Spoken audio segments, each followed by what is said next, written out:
steel, a giant stands, a mech with heavy man's commands, each step a quake, a thunderous might, eyes aglow in the endless night. A taint beneath, dark and vast, power fierce, shadows cast, a mighty taint beneath its core, a warrior spirit, ancient lore. Welcome, Tainted, a lace-up tunic or medieval hoodie. Welcome, Tainted, let's talk about color, or should we? Welcome, Tainted, thinking outside the blocks. Welcome, Tainted, thanks for joining us, you rock!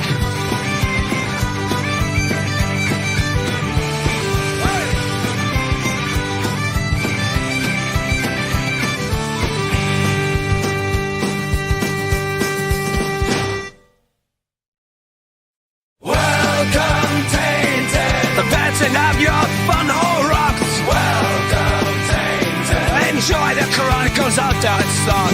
Welcome, Tainted. Thinking outside the blocks. Welcome, Tainted. Thanks for joining us. You rock.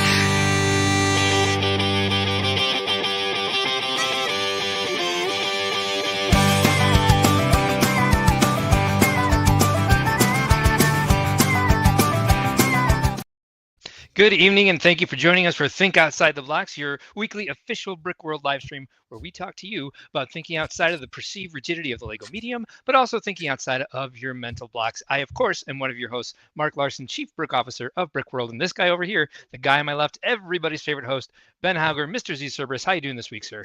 I don't believe for 1 second that I'm everybody's favorite host, but you say it every week, so, maybe I'll start believing it. Well, it's true. This guy's all excited about the show tonight. He was in here early saying the real crime would be missing this episode because we have quite a show prepared for everybody tonight, including our third installment of Lego Crimes with a mini one we did during our 50th episode. But yeah, our third official Lego Crimes episode without Nicole, unfortunately. I did not even think to ask her. Yeah. It's been so long since she's been on ACOB, and I've just been tired and busy. Did not reach out to her. I'll probably regret that because she probably would have joined us, or at least made an effort to, or at least expressed that she wanted to. Yeah, and with all the F1 news, she probably would have loved it. Being an F1 fan herself. Yeah. VMAC Attack jumping on that early with a mega F1 reveal. Yeah, no kidding. It sure is. It really crept up on us this week because we met on Monday, or was it Monday or Tuesday we met? I think it was Monday, and there was basically no news at the time. Nothing. Other than I think the ideas set had been announced. That was about it. The ideas winner, but that was it. Mm-hmm. And now we've got, I don't know, probably 60 things to look at today. Quite a few. We got F1 coming out of our ears, that's for sure. Yes. Let's see who else is here in the Tainted. Charlie Kaufman, channel member, is here. Hello, Charlie. How are you, sir? Rob Claxton, channel member, is here. Brick Orphanage is here. Alternate Candidate is here. Papa Rex, channel member, is here. Good evening, Tainted. How is everyone doing? Glad you're here. Cooper Copper Kayak is here. Nailed it again. What's up yourself, sir? Glad you're here. Thank you for joining us. VMAC Attack, channel member, as you said, is here as well. Thank you, of course, to all our channel members. You can join as well and be a glorious member of the Tainted. I'm sorry, the members are the Pareidolia group. Z-Sun is in the house. He's not a channel member. What gives? Yeah, good question. But yeah, like the stream. You smash that like button if you like what you're seeing. Subscribe, of course, if you haven't already. You get notifications for when we go live. Or for $1.99 a month for Wonders Galore, you can join Pareidolia and be a channel member. Ben and I are planning something for the middle of December. We're not sure exactly what and when yet, but we're going to do a members only stream for the holidays. It'll be after Holiday Joy for sure. And more details about that coming soon, but you can only see it if you give us $1.99. And it's $2.13, I believe. YouTube charges you fees. So sales tax, that kind of fun stuff. Yeah, hidden fees in there too. So it's not actually a true advertisement for you to say $1.99. I apologize for lying to all of you about how much it costs for Wonders Galore. And perhaps, Ben, one of these days I'll finish that song. We listened to it. I did a nice edit of it since it had that full verse of rambling. Oh yeah. And haven't made a video for it yet. You know, I've had some different priorities here and there. Yes, a little bit. So how about you, sir? How was your week? You had a birthday this week. Happy birthday. Happy belated birthday. It's true. I did have a birthday. The probably more exciting is that a couple weeks ago, actually, it's been a few weeks, we had a dryer that I think lost a bearing. So it was clunking and and scraping and doing all the things that you don't want it to do when you're down a bearing. So a couple days after my birthday, we had a new dryer installed along with a new washing machine. Nice. Which is exciting for any number of reasons. I would imagine that the ones we had were probably, the Sears special on the way out the door. Yeah. When they were selling this house, bottom of the barrel. Yeah. Didn't have any special features, all that stuff. So now we have ones that are, at least have some functionality outside of just insert, close, push wash button. So talk about adulting. I got a dishwasher for my birthday this year. Whew. It was the same thing. Like the old one was a Samsung, and That's I got tired of. Quite honestly. Yeah, that's you still need you gotta one. wait. You gotta wait till next year, sir. Yeah. You gotta wait for your next birthday. Yeah. And so it plays music when it's done. It does. It's like excited to be done with washing your clothes. It like plays a little song. Ours goes like this: dee deedly dee dee deedly deedly dee dee dee deedly dee dee deedly. Like a sea shanty. Yeah. Marty Becker is here. Good evening, sir. To yourself as well. Old age makes new appliances a special treat. Well, our Samsung dishwasher that we bought the house with, I just lost too many plastic utensils to the coil, including the center core of my food processor, which I have not replaced yet, and it's been about 2 years. It was pre-basement flood that the core of my food processor melted. And I used to use that thing all the time. Brickdad Builds is here. Good evening to yourself, sir. Channel member Brickdad Builds, I meant to say. Yeah, there's a lot of speculation. I don't know if this is true, of course, but with tariffs, that things like appliances will increase in price next year. Who knows? But we got it in anyway, mostly out of necessity, not because we were concerned about that. But yeah, hopefully we'll look back and it was good timing to get these now. But who knows? I certainly hope so. Yeah.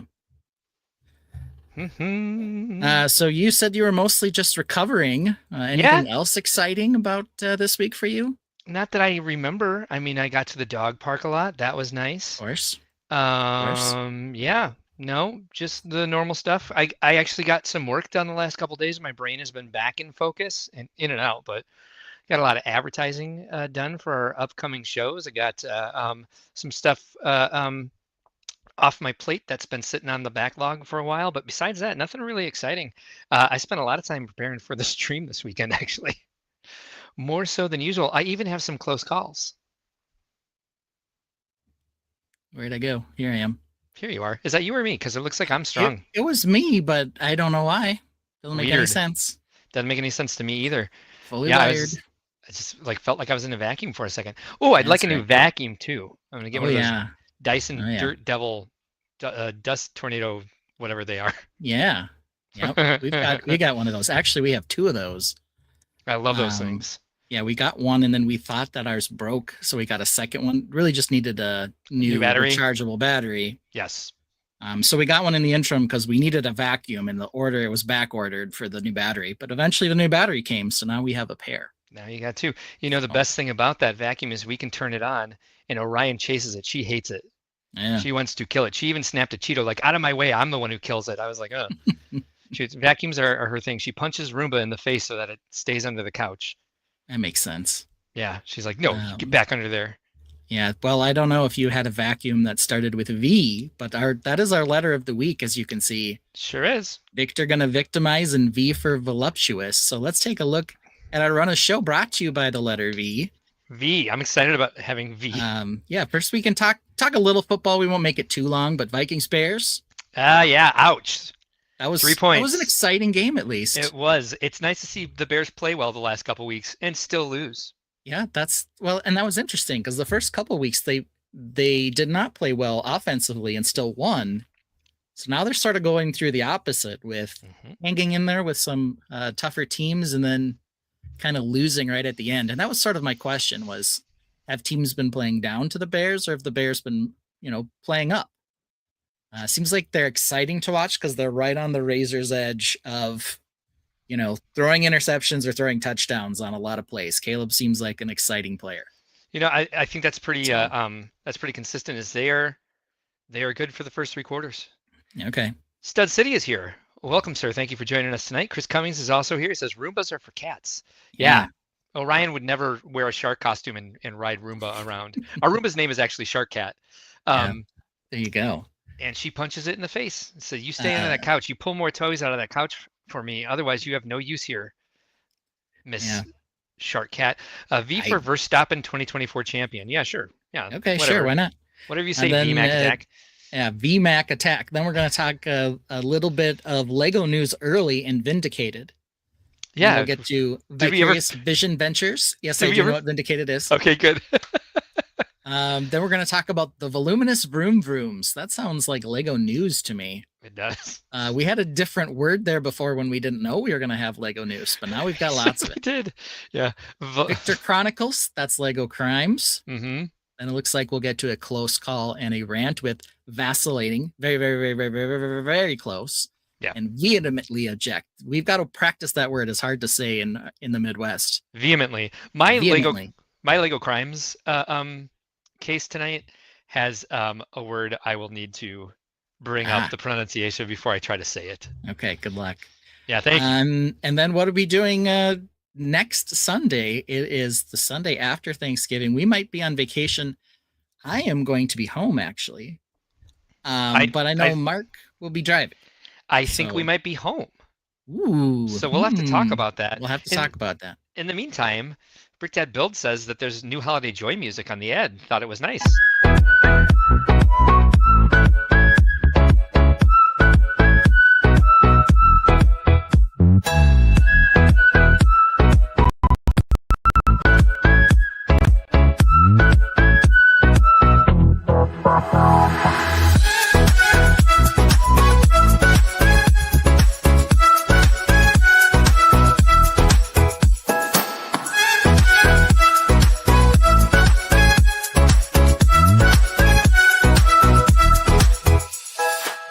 Join us for Brickworld Holiday Joy, where we create artworks from our favorite toy. Come experience the holiday cheer and build with your family all through the year. Holiday Joy features world of lights, so join us for the holiday sights. A special experience for Lego fans, and holiday joy to your holiday plans. La la, la la la la la la la la.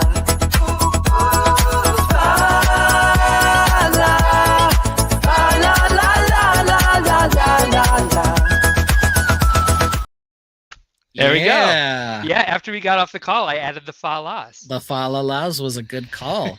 Thank you. It was better than any of the outros that we experimented with while on the call together. So Ben helped me choose the best version of that song. Yeah. There were some clunkers in there. There were. There was some weird punk rock versions of that. Yeah. You were working very hard to try to get it to sound a little more like a Christmas carol. I think the fa-la-las help at the end. Yeah, me too. But trying to convert it to a Christmas carol was not working out well. So I'm glad you found a way to make it work. I did one outro where I just wrote Tubular Bells 5 times in a row. I'm going to run this until I get some freaking chimes in there.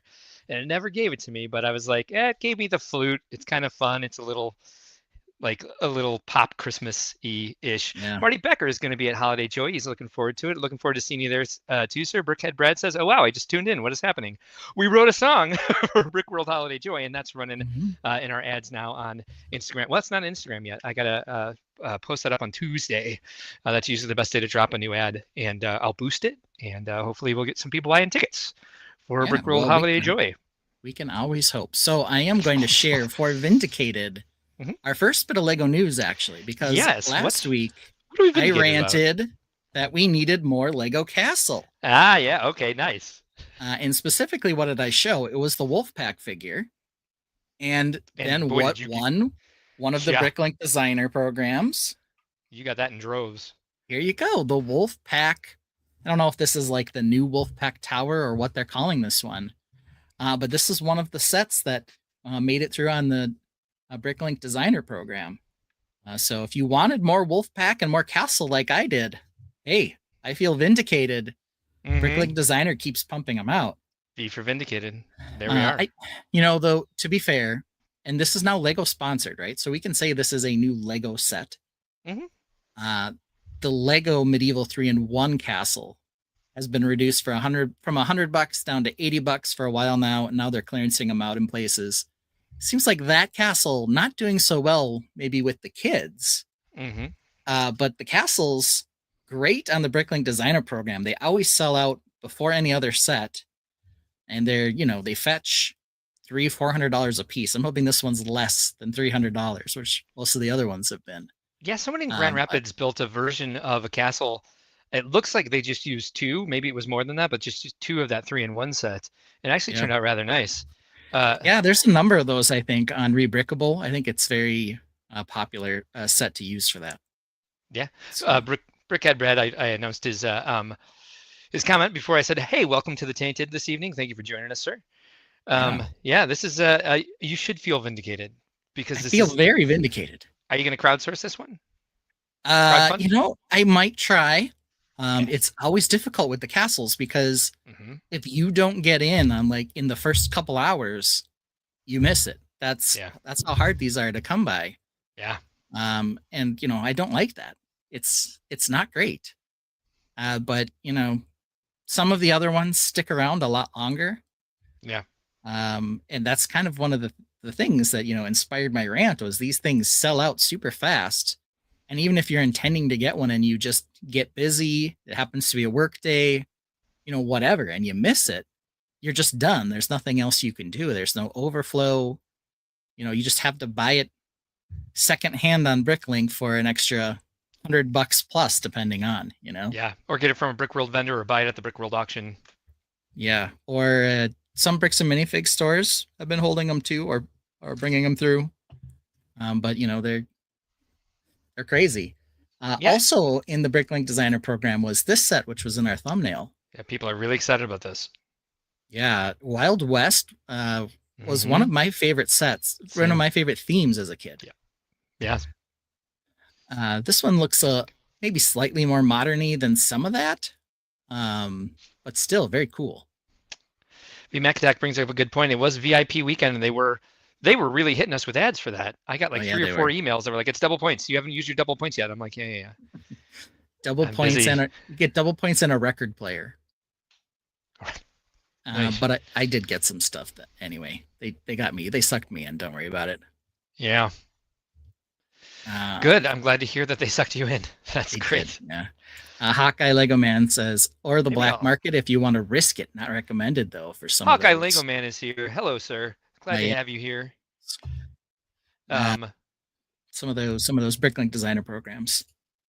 I always say let's leave business out of the live stream, but Hawk, you and I need to catch up soon. I imagine your semester just ended if you are still in school, which I think you are.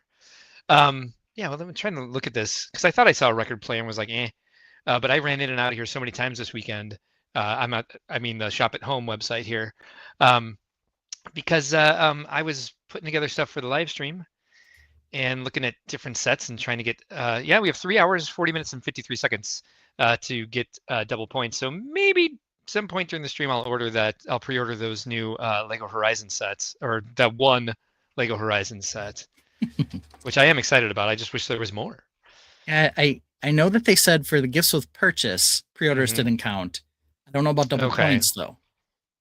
So you might want to keep an eye on the fine print there, just in case. Maybe I'll just get Jabba Sail Barge, so I can get my medium nougat Fabuland standard lampposts.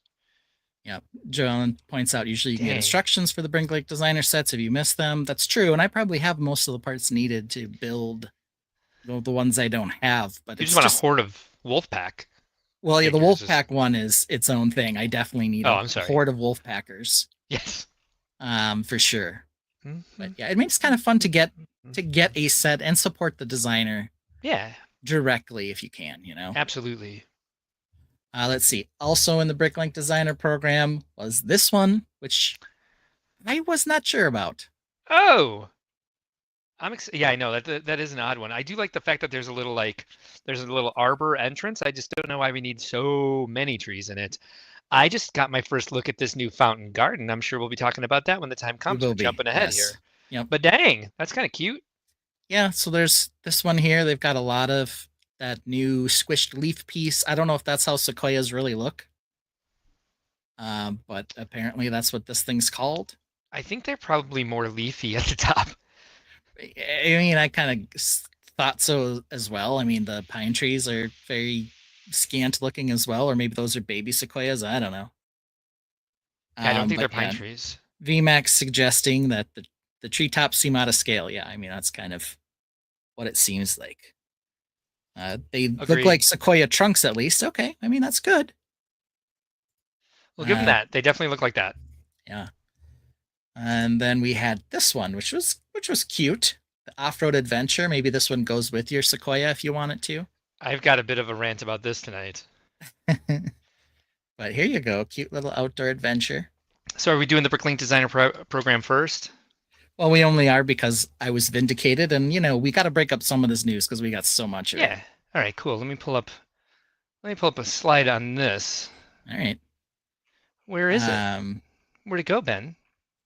I don't know. I didn't put it anywhere. There it is. It's right here. Don't worry.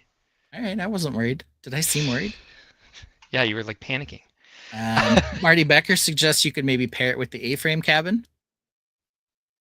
Not a bad idea. I think the A-frame cabin may also be on special right now for Insider Weekend.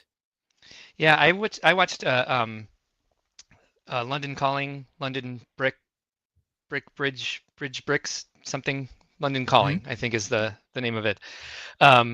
This week when he revealed these, that was a video I sent you actually, and he was saying about this particular set, like there's so many Lego camping sets, he was surprised that they chose this one. And I have to agree because there is a ton of camping sets out there. Funny enough, though, he did say, I will definitely pick this up because I like camping. I was like, well, you just kind of proved there's a market for it out there. But we've seen a lot. Like we said, this one's fun. Yeah, that's great. Stargazing camping vehicle. Give us a fun little constellation theme, some glow in the dark stars. The camper, the tent. Yeah, the Big Dipper. Thank you. I was just like, it doesn't look like Orion's belt, but I mean, they tried. It's the Big Dipper. It's the Big Dipper. Yep. First time I noticed that. It's got a shooting star, which is cute. We unfortunately have this set, which is still coming soon. I didn't realize it wasn't available yet. They've been advertising this for months, and like I'm sure people are super excited about it. But here's a stupid campfire clash set that I don't think anybody's excited about. You certainly are not. No. Why does the kid have a gray hand who's smashing that button down? That's a really good question. Because like, hey, yeah, don't discriminate. I guess make him racially neutral, so we'll make him gray. Should have made him Lego minifig yellow. Apparently, I also think that they maybe want to indicate that it doesn't come with the set. Maybe. So it's like the hand doesn't come with. You have to use your own hand. This does not come with a hand for you to punch this with. And then we also had like the hippie beach camper van. Like there's a ton more sets. Remember that are all camping theme. Remember the bro camping set? I did, obviously. Right? Like I bought several of these just for the beer cans. I totally understand why you would. That what's interesting about this is I'm pretty sure that green van, the green camper, I've got like 6 of those in other sets. Easily. And I will say ChatGPT is starting to make my minifig shirtless as well. Jesus ChatGPT. Yeah. Or like the Skunk Bro camping set. Do we need that? Skunk Bros. Yeah. Remember that? I think I don't remember this one. I did not ask. I should. I did not ask for muscled skunks, but I got them anyway because apparently that's ChatGPT just thinks that's what I want in everything. But yeah, anthropomorphic skunks camping. Calm down, Lego. Enough with camping sets, really. Anyway, back to our regularly scheduled program. Reed's gonna try to turn those things into badgers. That weirdo. Brickhead Brad loves the beach camper. I think that is a cool set. It at least has like a little bit of character to it. It's for your Android child. The Forest Moon of Endor. Yes. Maybe that's more of the Sequoia one. I think is more Forest Moony. Hawkeye Lego Man asks, remember the Technic cars that had that play mechanic with the stomper? I think it's to shoot the cars. Did they? They've done various air pressured stompery things over the years. They had them in those Mars mission sets or Mission to Mars. I think they're Mars Mission. Gotta make sure you get the right version. Yeah. But they had those to like shoot the guys through the tubes. They've done all kinds of stuff. VMAC Attack is looking for a Skunk Bros versus Apocalypse. Marty Becker says drunk skunks equal fun. Chris Cummings likes the camper here, I imagine is what he's talking about. I don't know if he liked the bro camper or the skunk camper. Yeah, probably. I mean, this one's not a camper. This one's more of an off-road vehicle. And I feel like this one can't be that expensive. I mean, so maybe it's one of those ones where I'm getting the Wolfpack Tower and I just throw this one in there for the tree parts. I don't know. Maybe Marty or maybe Chris Cummings, meant the any number of the 5 campers that we just saw because Lego has produced so many. Yeah. And we've seen a lot of them in the last 2 minutes. Yeah. Then they also produced something called the Art Factory. This is cool as balls. So I don't know what that means, but sort of I said it. It's got a couple of cute little things that I saw when I looked at this one, like the little rat in the sewer grate, and like the water in the sewer grate. It folds closed. You could put it in 2 different configurations. Yeah, you can sort of see the well, maybe you can't here. I thought you could see the seam there, but you can't really. Yeah, it's a smart design. So it is a interesting little cute design, very compact. But it has a bunch of fun little art bits in it that you can take a look at. Kind of reminds me a little bit of because it's so thin, like the Flatiron building. Obviously, it doesn't have the full shape, but just with how thin it is, and sort of the archy design. I don't know, but looks pretty fun. And then last but not least, well, real quick before you move on, we don't want that one. This is the last one in here. This is how it folds. There you go. Closed. So you can put it in 2 different configurations. You could do it in the street view that Ben's showing here, or you can fold it closed and do it in kind of a square corner building, which is looks more modular-y. Yeah. Really smart modular design to add to any city. I think this one's fantastic. Really impressed with it. Yeah, so pretty cool. So is there a wall on the inside? You can kind of see here. No, it's completely open in back when you have it open, but there's when you close it, it is enclosed on all sides. Yes, but on this, it's kind of like the classic Lego dollhouse style. Chris Cummings says reminds me of Sesame Street. It did remind me a little bit of that too. I think just because of the colors. Yeah, colors with the green top. Marty Becker points out it has a working elevator. Oh my God! Did you need a clown head in the drain? I'm sorry. Where did we see that? Well, there's a rat in the drain, and there's water down in the drain, and there's some pipes down in the drain down here. Yeah. I don't see a clown head, but that could have been fun. I don't know. It would certainly. He made us look. That's for sure. Yeah. He said, "Oh my God, you need a clown head down in the drain." You need one, yeah. Okay. Paige likes this one as well. She thinks that it looks really cool. Not touching it. I'm not touching it. Pull the hands up. Yep. That's always my joke. When I click it and Mark clicks it right after keeps going. me, or vice versa, then I just keep clicking it. Let's see. He's trying to see when it's open, thin, and long if there are walls to separate both halves. Nope, there are not. Oh, in the middle here? In the middle there are, yeah. Here. Interesting. Yeah, you can kind of see. Flip it back closed. Is it right here? And yeah, the brake's right on the other side of the door. You see all this? Yeah, so there's a wall there. Between this piano and this yoga studio? A ballet classroom, I'm sorry. Says right there. Yeah, you can kind of see classroom. Here. When it's completely open, there's a pretty thick wall here, actually. Mm-hmm. Looks like it's 4 studs wide. Yeah. Yeah, so pretty cool. The Art Factory, there we have it. The Art Factory. Then I wanted to show this since we were talking about Vindication. Last week we only looked at the Wolfpack Master, Beastmaster. Here are the other ones in the line.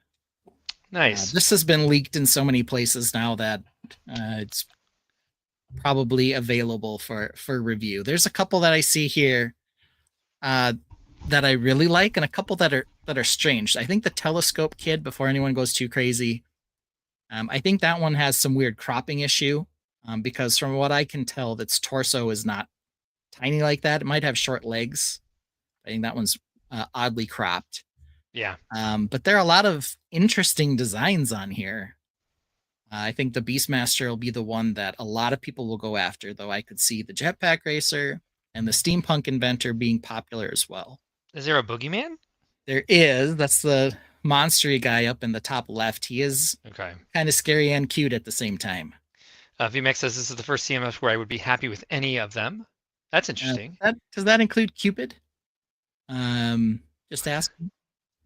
I can see VMAC being a touch dull, but pretty good selection for sure. I can see him being a fan of Cupid. I believe he dressed as Elsa for the Halloween parade or some parade. Why wouldn't you? Yeah. All right. Telescope Kid. Yeah, there's some weirdness going on there. I do not think it's gonna look like that. So, Brickbeard Brad says, Brickhead Brad says, I agree with VMAC. I'd take any of them. Cooper Copper Kayak says Beastmaster, Quartermaster, and Steampunk are my favorites. Yeah, as far as I'm concerned, Steampunk is the only character I see. I love that. The hat printing and the torso. The goggles on there are fantastic. Yeah. And the steampunky arm thing. Yeah. Definitely a sizing issue with the image. Yeah, there's some weird cropping thing that's happened to that one. I think some people had thought initially that it was like a shorter torso, but it's not. I think they do have a limb difference. They have like a hand that's two different colors, so I think it's supposed to like indicate that it's what's the word? Prosthetic. That is a prosthetic hand. Oh, okay. It honestly looks like they put it through here. A Photoshop perspective filter to try to make it look like he's standing next to but leaning behind the telescope, and they failed. I'm not sure. Cupid kind of looks funny, like lean forward like that too. So yeah, it also may be that somebody cropped this out of a catalog image that they like took a photograph at a retailer, and that was just the bend in the page, and then they cropped it out of there, and we're stuck with it. And we got pictures of the boxes and everything. So we do have those to look forward to. But it is fully leaked. We're getting slightly off topic here, but that was vindicated on our topics. Mm-hmm. Because what do you know? More castle figures, more castles through Bricklink Designer. But before we get to the other Lego news, which includes voluminous vroom vrooms, we're going to talk about our builds that we've been doing this week. Yeah. And we're calling this segment Vicarious Vision Ventures. So we're going to look at each other's visions vicariously. So will you be to see what we've got building. Since I'm the one on the left, Mark usually says I start. If I'm going to start, we got to play a little walk-up song. So here we go. Who's this kicking it with a new mob? New mob. New mob. New mob. Yeah. Will we get a chunky match? Will we get computer tech? And orange spaceship so sleek? Does he hate castles this week? Does the new mech have a widget team? Has the castle from last week been reshaped? Has he built 5 orcs and welcomes the Cerberus Daddy Ben? Yeah! So to 5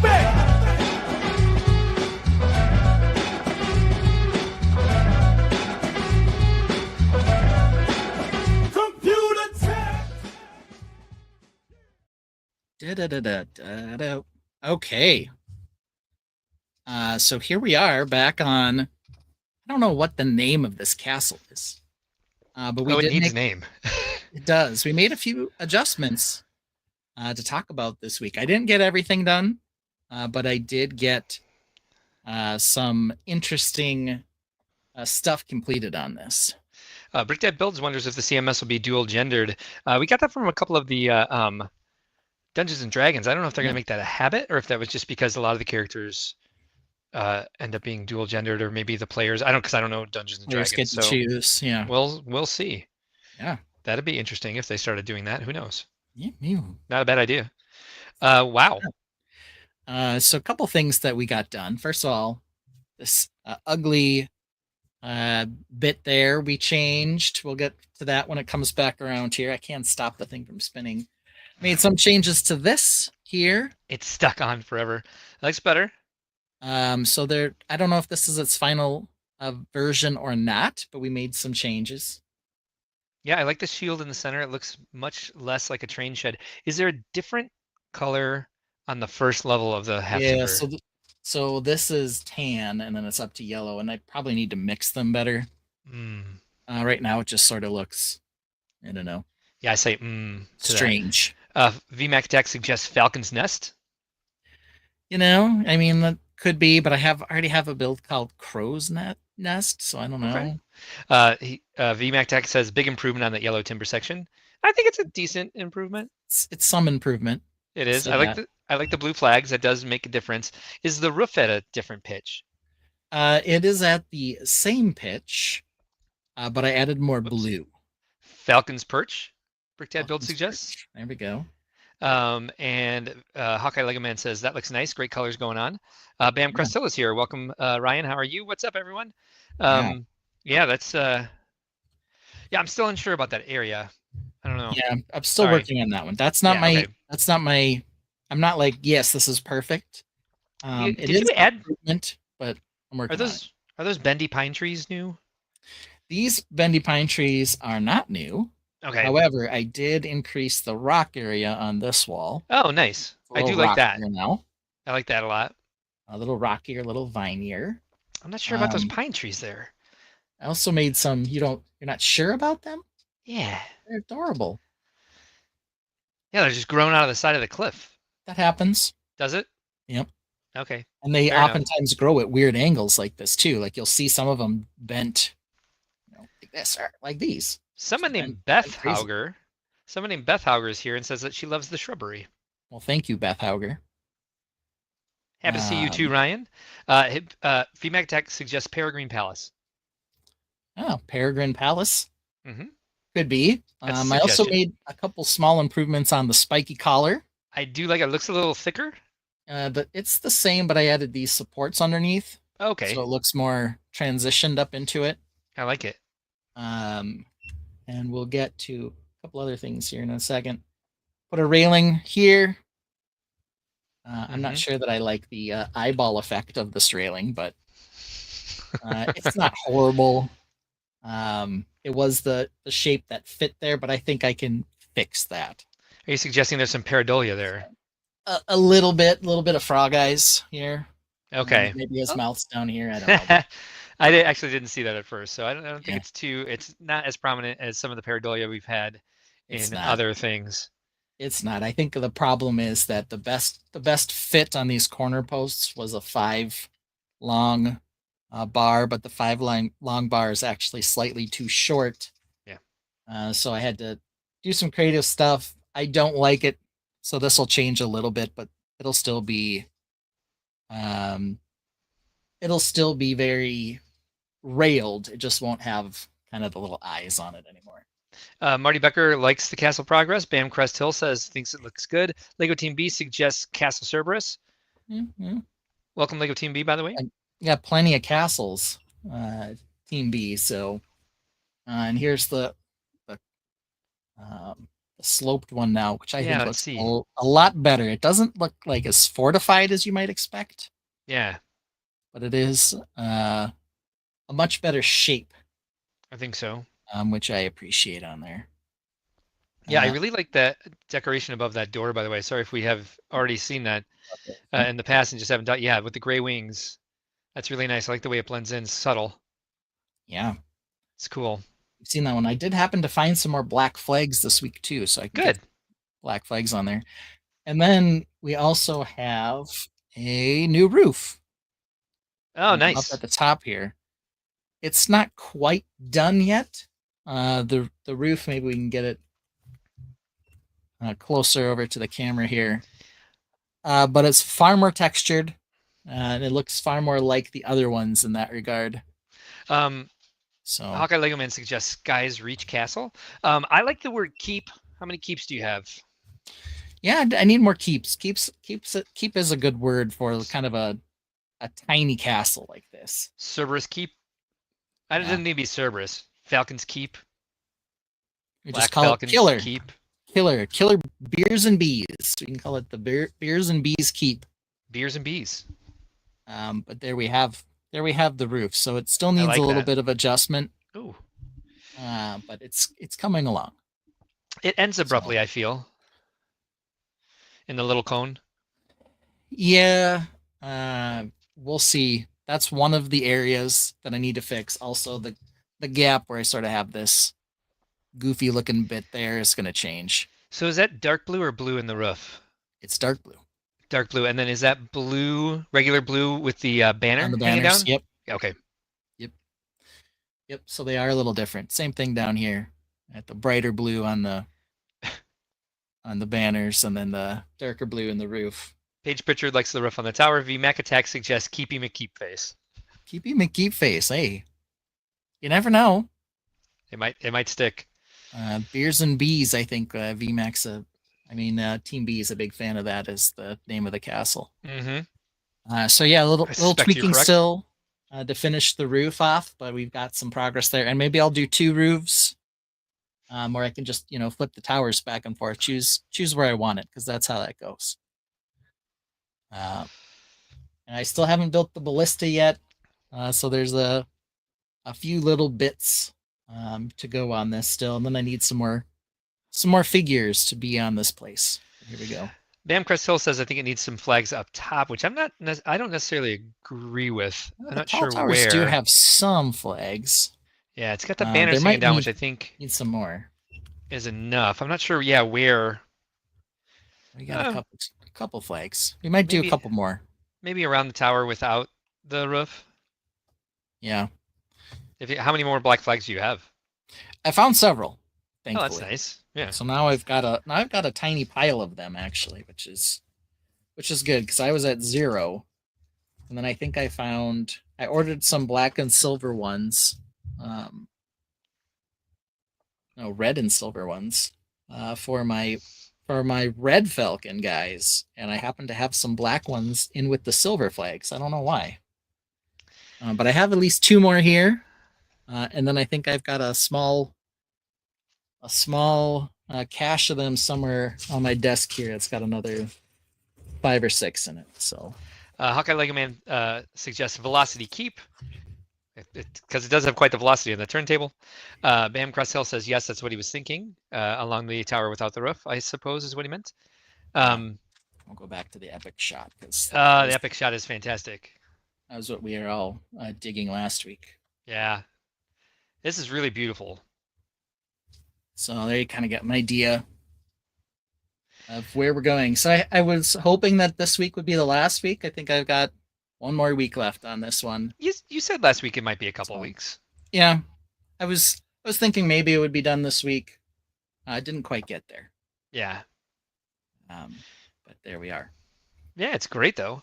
Technically spinning the wrong direction. I like it spinning the other way so you can follow the path up into the castle. But Bamcrest still says theme it out for Holiday Joy and call it Christmas Keep. Unfortunately, we won't have Bennett Holiday Joy this year. not this year. VMAC Attack recycles the same joke from last week, calls it the crotch cam. It's patent pending. Patent Or pending. trademarked. Actually, we'll talk about that later. Uh-oh. Did we choose the same crime this week? No, I don't think so. I hope not. That'd be 'Cause interesting. Mine's also about trademarks. Okay. We might have. Be the first time. It would be. I thought about checking in too, because we try not to do the theft side of things. And there's only so much out there. This one doesn't have anything to do with theft. Okay. So We'll see what happens. all right. Well, I'm interested now. Well, Okay. make it certainly. If the Lego news runs long and the Lego crimes run short, then it'll be that much better. I have 2, so I'll start with a mini one, and then you can do yours, and then Okay. if it's not the same as mine, I'll do mine after you. Cool. But yeah, this Cool. looks fantastic. I don't have too many notes besides the nitpicking I did when you first started. Well, nitpicking is part of the process, and we're gonna keep working. Keep working on this roof a little bit more. Brick Dad Bill's Almost trademarks there. the term "just don't blast my fun hole." Lego Team B says, "Outstanding work, Ben." Thank you, Team B. I think it takes more than that to trademark something. It's just call it in the chat. That Might is be legal. true. I thought so. I did ask the lawyer in the room. Mm-hmm. It does require something, and maybe we'll learn what that is later today. Weird that this is dovetailing so nicely with something I plan to talk about later. It is. But there we have it. So probably one more week, and then I fully intend to not move over to the computer, which we showed earlier. I do intend to move to the medieval cog. I'm going to try to build a little sailing ship. Oh, is that still your Braving the Elements computer? Yes, the Braving the Elements computer, which it's still around here. I was waiting for some inspiration, and I think I got a little bit on that yet, but I'm still not where I want to be. So you do get copyright when you type it, just not a trademark. That's actually pretty close to true, BMAC. Nice. Good to know. Yeah. But only we'll get into it later. Okay, so that was my build of the week. Let's talk about what Mark's got going on. Look at Big Mark there. Hey, look, I'm big. You're on the wrong side and everything. Yeah. We can move that up. This week I tried not switching my microphone because when I was meeting with Mark this week, it sounded like you could hear me just fine on in the studio mic, even when I was showing the mock. So hopefully that continues to be the case. And once again, everybody, always let us know if we're having weird audio issues, because we can't tell when we're just talking to each other. Yeah, when I listened back to the last couple of weeks streams, I felt like the microphone was too far from my face, so I moved it closer to my face this week. So if I'm louder than him, please let me know, or if you still can't hear me, I can move it closer. But yeah, one of these days we'll equal out. One of these days it will be more perfecter than ever. More perfecter than ever. All right, Mark, you want to get your groove on, do a little dancing here? Yeah, I love this song. Here we go.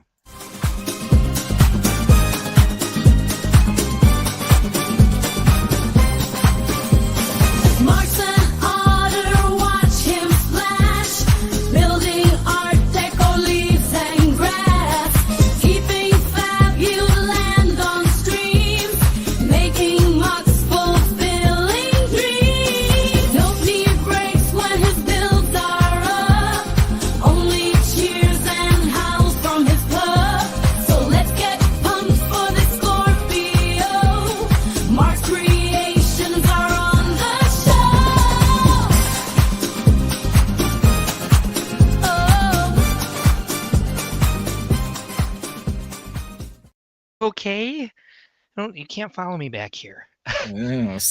Someone was excited to see Daddy.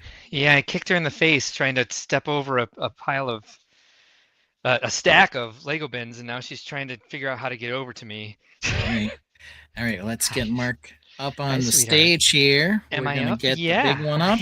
Hi, sweet girl. Here we are. Okay, we've got some little changes. Yeah, I may want to adjust the camera a little bit so you can kind of see down into that area a little bit. But yeah, well, before I do that, what do you see? What's new? We do hear that our audio is good. Good. Crest Hill only likes your audio, but Team B says we're both good. Okay. Okay, so the big thing here, the two big things, I guess, we've got some waterfall. So we got our start there, and then we've got the bridge. Yes. Yeah, those are the things that were added. I also did a lot more foliage this week, which was fun to finally play around with that. Didn't get any work on the house done, but a ton done on the landscaping, the topography, the rock work. And yeah, kind of created my pooling effect that I've wanted for so long, and finally said, hey, this is not it. It's just a straight line. But yeah, let's start with the bridge since that's the closest thing in focus right now. Yeah. What do you think there? The bridge and the puppy's tail. We got a little bit of Orion in there. Yay. Yeah. So I don't know. The railings look pretty thick. I'll say, as to sort of the bottom, it looks very, very chonky. Yeah. Which I'm not sure goes with the rest of it. Right. I feel like it needs to look a little more delicate, even though the bridge has got to be able to hold the panda. Right. It does feel a little thick. Oh, we've got another version. Yeah, that was the Okay. original version. I like the bottom of it better. I don't have that arch in this In the blue color, Yeah. and I didn't like the brown with the rest of the creation. Okay. Yeah, I really think that that's kind of where you are. I like the shape a lot better for the bottom, but the blue color obviously goes better with the mock overall. Now I can get the same height and width with different dark blue arches, but the arch wouldn't go all the way across. The only arch that's available to make that in dark blue is the kind of teardrop shaped one. Mm. Here, I can grab one. I think they're right behind me. Let's see here. BH says that the tree is beautiful. Who on earth is VH? BH. I'm guessing that that's the initials of a person who has similar initials to myself. Ben I Howard? like the landslide. I don't think it's a landslide. This is you mean the garbage on the table? So there's I've got these ones that we can do. This would be a little bit taller than what we see in there now. And then the other option is, hold on, I might make some noise here. Where are they? I know I got a bunch of them. Oh, you know what I do have though? I can make something happen with these as well. Yeah, Brickhead Bread was teasing you about the garbage on the table. Oh, okay.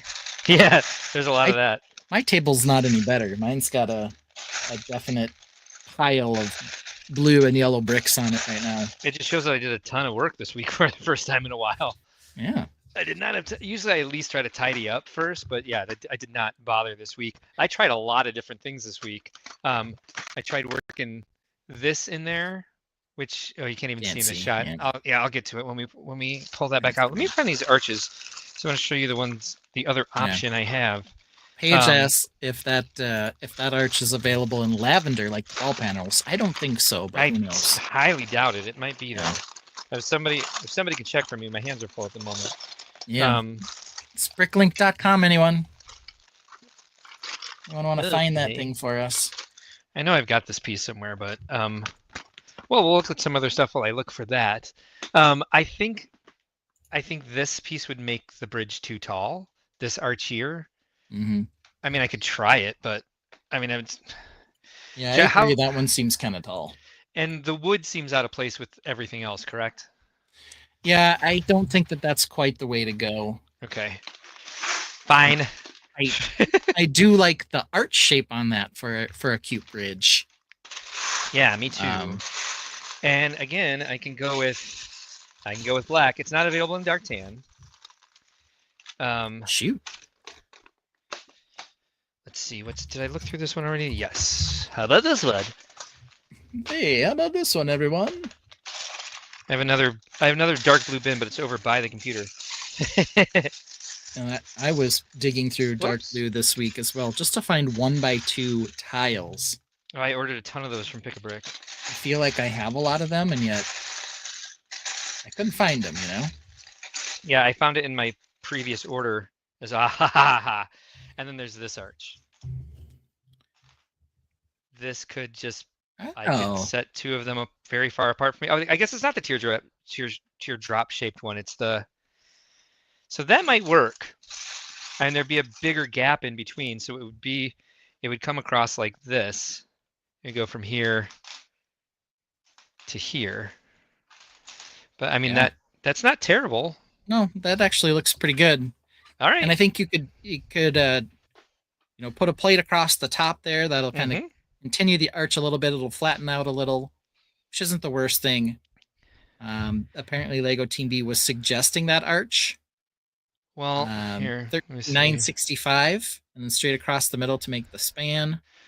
You see, I've got like underneath there has to be these, there has to be these curves here for it to sit on. And you can kind of see underneath that I've used the bars and clips to get this curve out of the bridge itself. Yeah. Because I wanted it to sit along that arch, that curve, and there's really the only way to do it, I can show you probably easier on this one. And of course the bridge goes across the gap in the way I have it built, but this is actually, hold on one second. Center, where's center? There. Tap, tap, tap. All right, hold on. I got it. Tap, I've got tap, like tap. 8 bins open. Tap there. Tap. Tappy, tap. Okay. There it is. Look at that. So you can see this, half of these are floating. Yeah. They're not attached to the other 3. And that's how that bridge effect is achieved. So taking it apart and trying it live here is not an option. It'd take me a long time. Right. But that's all right. Take a look at the rest of it. And what else I changed this week. You might get a little seasick here. I do apologize. I'll try to move as smoothly as possible. Woo! Like it's on an arm, but it's not. It's just my arm. Oh, you've got impressively strong arms. I mean, it's on a tripod. Yeah, okay. Fine, I don't like your strong arms then. Let's see here. Let's get this a better view here. Hold on.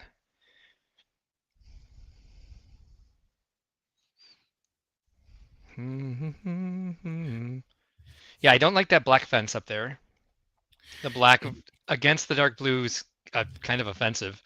Yeah, they mix together like in my roof here. They are similar in terms of color. Sometimes I will accidentally put a dark blue plate or a dark blue tile on something that's supposed to be black, and it's not intended. It just happens. So I can get some of the garbage out of here. And we've got some waterfall, so it's kind of going from one to the second tier, and then we don't have the final drop there or redirection, kind of depending on what you're going for. Actually have every drop. So you want it, so it's getting redirected here, under here, and then down here. Yeah. Under the arch, and we can't really see it, and then out. Yeah, I mean, you could like you're gonna like from the point where I'm standing here. This is how you're gonna see it. You can see it more easily. Yeah, like the I would have to bring the tripod up one more level for you to see it from where my head is. But this is like this is from the height of a 4-foot person. Yeah. Now I can tell more easily. When we were looking at it more straight on, like the water after it went down the first level was kind of wasn't going down into that carved out cove there. It looked more like it was kind of a needing to go over that rock work. Yeah, and it's okay. Unfinished on its face as well, so you couldn't really tell. Yeah, it goes through here. Yep, but now you can see from this angle a little better that it's carved out and it goes around that rock bit under kind of a tunnel and then through to the other side. Yeah, it's like a GBC. Oh.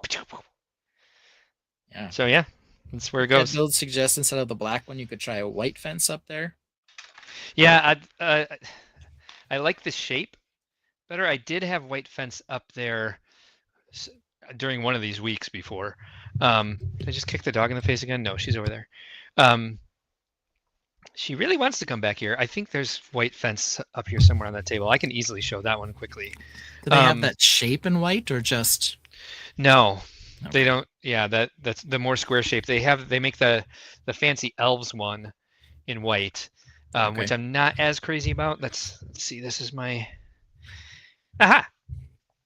I'm like, I can't find one. There's a whole bag of them right here. Look at that. There you go. But yeah, this is kind of, I had this up here a couple weeks ago. And I think it's going to be, I think it's definitely better than the black. Oh, you can't see. Yeah. Everything's difficult. There we go. There we go. All right. Yeah, I mean, definitely stands out more. Yeah. And it sinks out because this thing drops so much after I tighten it. All right, now don't sink too far. There we go. Maybe I can zoom it out a little bit more too. Yeah, there we go. But yeah, I added some more botanical foliage. Yeah, through here, and finally put the bamboo forest up. Mm-hmm. Kind of like And the a old ones little- better. The taller ones. You like, because this can still go back there. Yeah. It I just think you won't be should put that quite up there. as close to. It can go like here. Do both. Yeah, I can. I say you do both for sure. Okie doke. I'll build some more land out here. Super Hawk Bricks says, Super. "Oh my, this is looking good." Somewhere around there.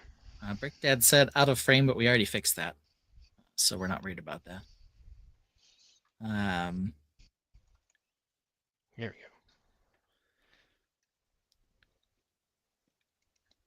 Yeah, I think that balances well with the sakura tree on the other side. Nice. I have a Kind of like the magenta sword leaves up there too. I have started a Japanese elm Okay. for down here.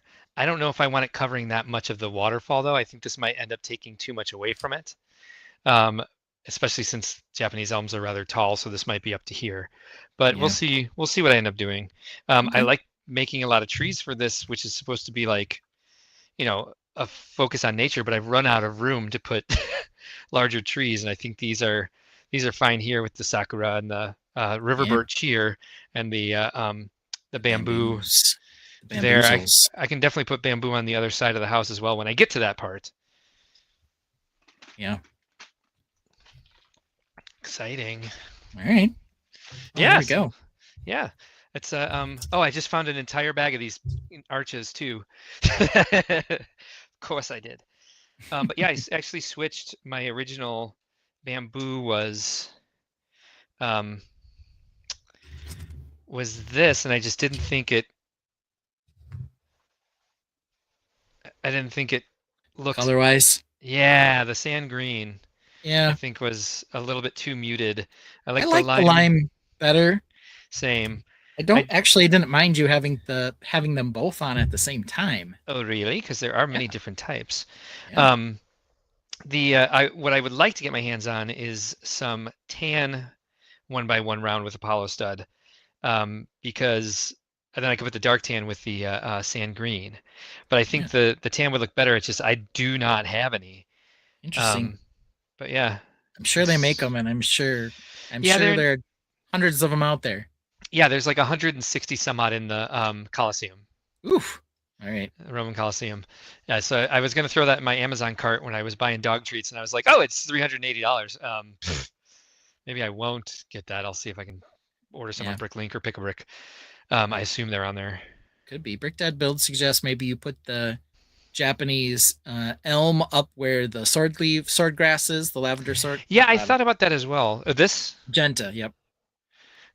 So yeah, the tree would then, let's just leave that there for now because it's actually pretty well studded in. I'm surprised. So if it came out kind of here over the, yeah, okay, because I want kind of fun. The leaves would drop down more, but I want kind of it to be more of a veil that falls behind it. Then you can see the trunk here, so it might be up to actually like here. Which might be kind of nice if it's kind of leaning out towards the waterfall. Yeah, it'd be like this. Yeah. Because Hawkeye Lego Man kind of suggests Mountain Hill with a tree, like the peach tree in Kung Fu Panda. That kind of achieved that effect here. Because I want to wrap some roots around here, and I was going to do that for this, but it would probably look cooler with the tree. Yeah. And then I can move this.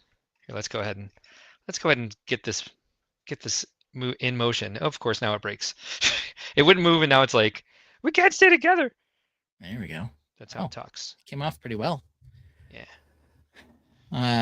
BMAX suggests some topiaries instead of trees to get nature without room for trees. I mean, you know. Brick Dad Builds agrees. He likes kind of having the Japanese elm up there. Let me see. I'm sure I have some sort of tree trunk like thing somewhere around here. I'll just run on an arch for now. Yeah. Marty asks, is the plan to display both of these at Brickworld 2025? I assume he means my castle and yours. Oh. Both. Like, is this two builds? Yes.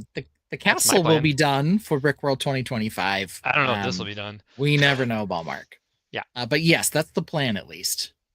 It'd be nice if we could get, 2 or 3 MOCs from Mark, because he's got 2 or 3 that are about Yeah. What would you say, 70-ish% of the way there? 65? I would say the orchard is 50% just because I have to make the entire house side of it. I could bring the orchard itself. But then Victor's hideout, I need to chop that kind of in half. Not the house itself, but just like the height of it. I was going to make a lower pier for it, but I just need to be able to get it on my build table to do anything with it. Yeah. And obviously that's not happening. I think I tried to put too much rock work into that one.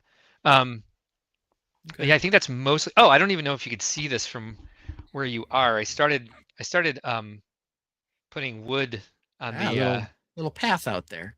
Yeah, well, I'm gonna deck it entirely and have like all of this interior be dark tan. Okay. Any thoughts on that? Go for it. Okay. Yeah, it's kind of hard to tell until I've actually done it, so I'm not sure exactly why I'm asking before you can actually see it, but it would be, somewhat like give you an idea of what the entire thing would look like when it's done. Yeah, it was one of the things I was going to do is like, I'll tile this real quick before the stream starts. And then I was just like, I'm not even touching the house. I was still making the, doing the rock work down here. I also increased, this step used to stop here. I brought it all the way over to the bridge. I brought this piece down here and I'll build this. This will be like more of a, this will connect to like whatever mainland ends up going next to it and the giant display that it will someday be. No, it won't. Yeah. Sure. But yeah, this will all be grass here. So I lost some of the water in front of this part, but as you saw last week, I have like several plates of water to extend it if I ever need to. I mean, so that can keep coming out. Yeah. In this direction. Let's see here. Marty thinks our Brick Dad Builds thinks it's very complimentary to the cherry blossoms and likes it. Marty gives us a thumbs up for the explanation on what'll be at Brickworld 2025.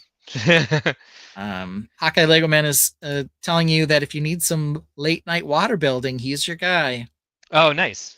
I will be careful what you ask for because I will probably definitely take you up on that. Yeah. God knows I've done it to people in the past. I finally took apart part of the one of the creations I brought the year I won Brickworld Master. I took apart the edge of it that Ben built. Oh yes, sloppily. The Fabuland Temple. Giant snotted rock side just because it was. It just needed to cover up the side. Yeah, exactly. Yep. I didn't want people to see the structure. It wouldn't have mattered. No. It was fine. We got to hang out. Yeah, I appreciate it. I don't think I was there while you built it, actually. Here and there. like you're lying. I was not there. You're not lying. I was probably there for part of it. I helped before. Yeah, Mark has enlisted a number of people, or they have volunteered. It's usually volunteer-ish. It is. I remember the year that the year after I won Brickworld Master, you had to put out the Gujiks, and EB Eurobricks, our collaborative group that Ben and I build with, put them all together for me. I went back to work and they all sat there at our display and put together my Gujiks. Build the sweet fire ship of justice.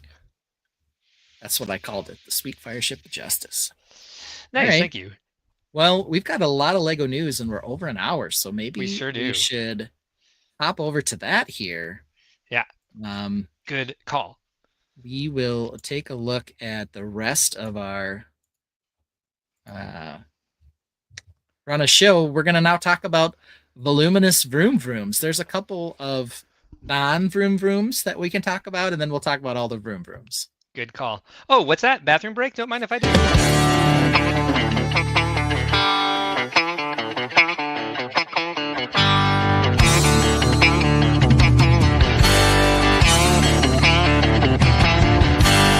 A wise man once said about Mark, you think he drinks water like a great white shark. About every 60 minutes, he's gotta go. Nature calls 2, sometimes 3 times a show.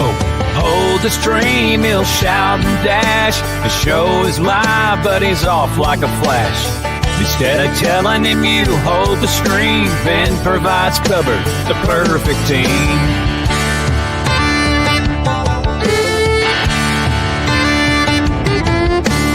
Yeah. But let's get into some of the news. Do you need the bathroom break before we go? Yeah, I'm going to go ahead and take the bathroom break now. And then 40 minutes later, I have to take another bathroom break. Like, hey, I made it 2 hours. Now it's like, well, now you're making up for lost time. So I'm going to go... Nope, here's the right one. And I'm going to use the bathroom. Of course you are. You're gonna go. Why So don't you start with those because unfortunately I have to use the bathroom again already. Cool, go do it. What's it called? What's BPH? BPH. It plays a tune 2 minutes long while the Tainted sing along. Keeps the show rolling smooth, no rush. Mark mutes his mic so you can't hear the flush. Mark is muted, so let me unmute him. The reason I mute myself before I go is because I like to keep listening to what's going on, but I don't want everyone to hear me pee. Yeah, I It's been managed 60 minutes since I last went, so I'll mute it and I'll be listening.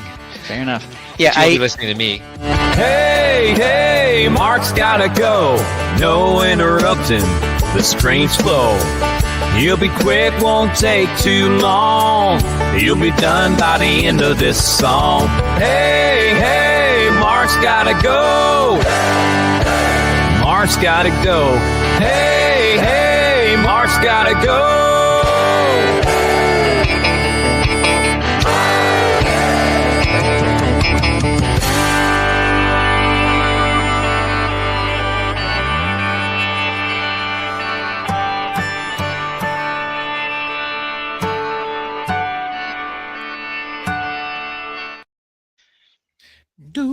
All right, there we go. Almost didn't make it because I went upstairs to make sure that Orion's food was defrosted because now she's spoiled out of her mind and we were giving her farmer's dog. And almost didn't make it back down in time. But apparently Matt already fed her, so... We're going to start with the one that I think made Mark go, what? The most this week, which was the Ideas set winner. This is not the set, obviously. This is just the winner of the one that will be turned into a set, which was the Mineral Shelf. What the flying fuck? Why? Yeah. Yeah, hot mic gate for sure. We'll get a hot mic before you know it. Yeah. Yeah, I don't know what to say about this. There's a lot of room, I guess, for a bunch of translucent pieces. Which maybe will excite some people. But if you're not like a mineral or gem or rock collector, unless you want this for parts, is this something you're, really gunning for? Thinking, yeah, I really want to put this up in my house or display it on a shelf. Don't discount shelf fans. It's possible. V-Mac Attack says it's got Breaking Bad vibes. Hawkeye Okay. Lego Man says, does it rock? I don't know. Let's just say part set. Part set. Yeah, I mean, we haven't seen the official image yet, so who knows? Yeah. But Funhole would never make this. Correct. They never would. Right. Or they'd put really weird bell-headed figures in there. We got some comments from the break. Mark is literally live streaming. Yes. Those vacant shots need to feature all Mark's favorite sets, like the ukulele. They're currently all yellow sets. They're either the only reason yellow they're there. or MOCs featuring a lot of water. Correct. Or sets featuring a lot of water. MOCs Depends on and if it's featuring the water. Pre-chorus or during the verse. Only a matter of time before we're dealing with hot. Oh, we already got that one. Sorry. Joellen Child says botanical adjacent. Mm-hmm.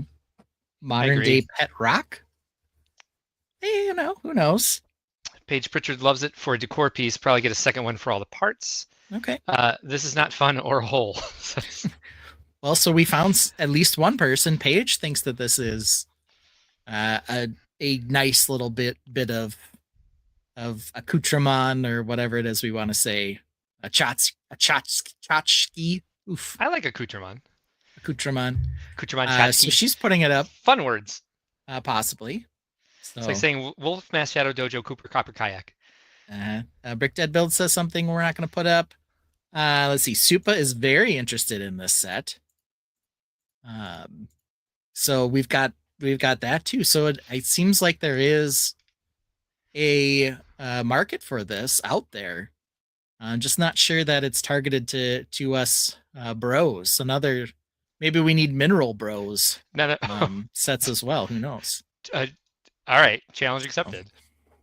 I knew you'd take it. Why wouldn't you? So yeah, outside of that, let's get to some of the non-vroom vrooms. And the first one I'm going to go with is the Star Wars set. So you have a couple of little goofy Star Wars sets. A little 4+. Yeah, the kind of the mini N1 Starfighter. It is basic AF. I'll say that about it. But it's got a Grogu. It's got a droid. Whatever. It's okay. It's good for an introductory set. It's fine. Another midi scale ship. This time home one. I like this one because it's roundy.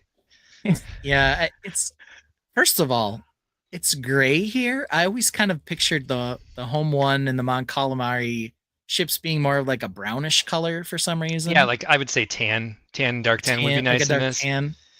Super says minerals go right along with the botanicals. Love them. So we got two. We got two loves for the gem shelf. I understand. Who knows? Tainted love for the gems. Yeah, but there it is, the home one, and it's kind of like I'm like, is home one so popular that it should have been a midi scale ship? I don't know. Did you bring this up? VMAC Attack says this goes well with the live, laugh, love Lego sign. I think he means live, laugh, lunch. Live, laugh, lunch, or maybe just the straight up Philadelphia love sign. 8-bit Star Wars. Yeah, it's kind of what this is like. But another midi scale, so they're not giving up on midi scale. I buy them for parts packs if the price is right. Yeah. But I don't know if this one will be. Yeah. Not sure. Do we see a price on this one yet? I haven't, because Lego hasn't shown these. They've just had final up. We'll get to some ones here in a minute. And then all right. At least Ahsoka has a Jedi Interceptor. Finally. She needs one. Everyone else, where's hers? So here it is. So it's like Jedi Interceptors, but redderer. It's not redderer or blueberer, it's redderer. There it is. Yeah, good adjective. Yeah, I don't really see anything too exciting on these. They're, a couple of early Star Wars leaks. That's about all I'll say about them for now. Now let's go over to Instagram, to one of the more popular leaking people. I want to start. We'll get to the vroom vrooms in a minute. I want to start with this. What? Again, the flying fuck is this, and we've got two flying fucks in here. Yes. Falcon Brick Studios is the person on here, but this one, I don't get it. I don't get it. Gambit for Hire likes the Interceptor. Yeah, I think it's fine. It's just not a lot for us to talk about on it. I don't think. Just redderer than the other ones. It's just more redderer. But thank you for joining us, and thank you for breaking your silence to share your opinion on that. Very happy you're here. VMAC Attack suggests Star Wars with $ for the S. Yeah. They're cranking out a lot of Star Wars sets. We certainly are. Yeah. And you can see the vroom vrooms down there, but why? Harry's face terrifies me a lot. So I don't know, man. The owl's terrible. Hagrid's head is okay, but blocky. His whole body's blocky. I don't know, man.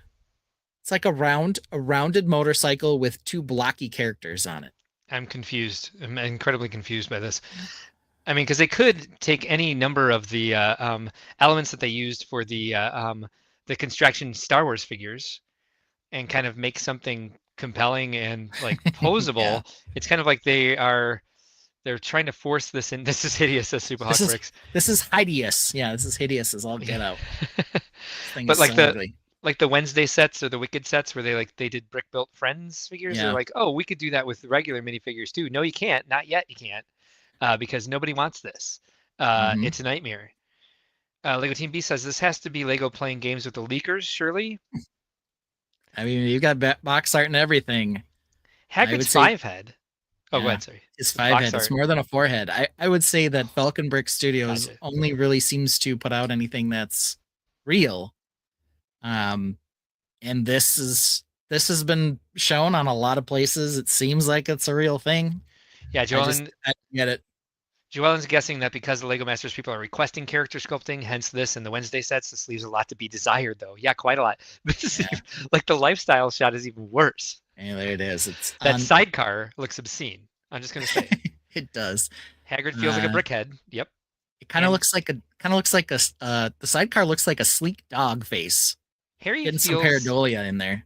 Harry feels like a cube dude. Like, why is his face angled? Yeah, I don't know. Brickdad Build says we've had some big talks in the Harry Potter community. Consensus is bad set. Okay. Marty Becker says would have been great to be a fly on the wall for Lego meeting for this. Yeah. How many different committees did this go through before they came up with this? Hawkeye Legoman says look at his head upside down. Well, okay. How? I don't know how I would stand on my head. I can screen cap it real quick and flip it over in Photoshop. Fine. Which head are we talking about? Hagrid's? I don't know. They're both on there. Yeah, that's true. They both do have heads. You're right. Well, we'll make it happen somehow. So yeah, that I don't know. I don't know what to say about this one. Yeah, I think we've said quite a bit. Brickdad Builds the same designer that did the Wicked block dolls. Could be. Did I say that the human figure has pareidolia? No, I'm talking about the sidecar. It looks like it's a dog nose and then eyes with a long snout. Kind of looks like a beagle or something. I think it looks like a peely bone. Whatever it looks like, it just looks ridiculous. All right, what screen was that on? That was on screen 2, I think. Okay, well, these are all rooms, and we can get to some of those in Lego, but this is the other thing you wanted to talk about, I think, the fountain garden. Oh, yeah, I think this is great. So if you liked the Tranquil Garden, guess what?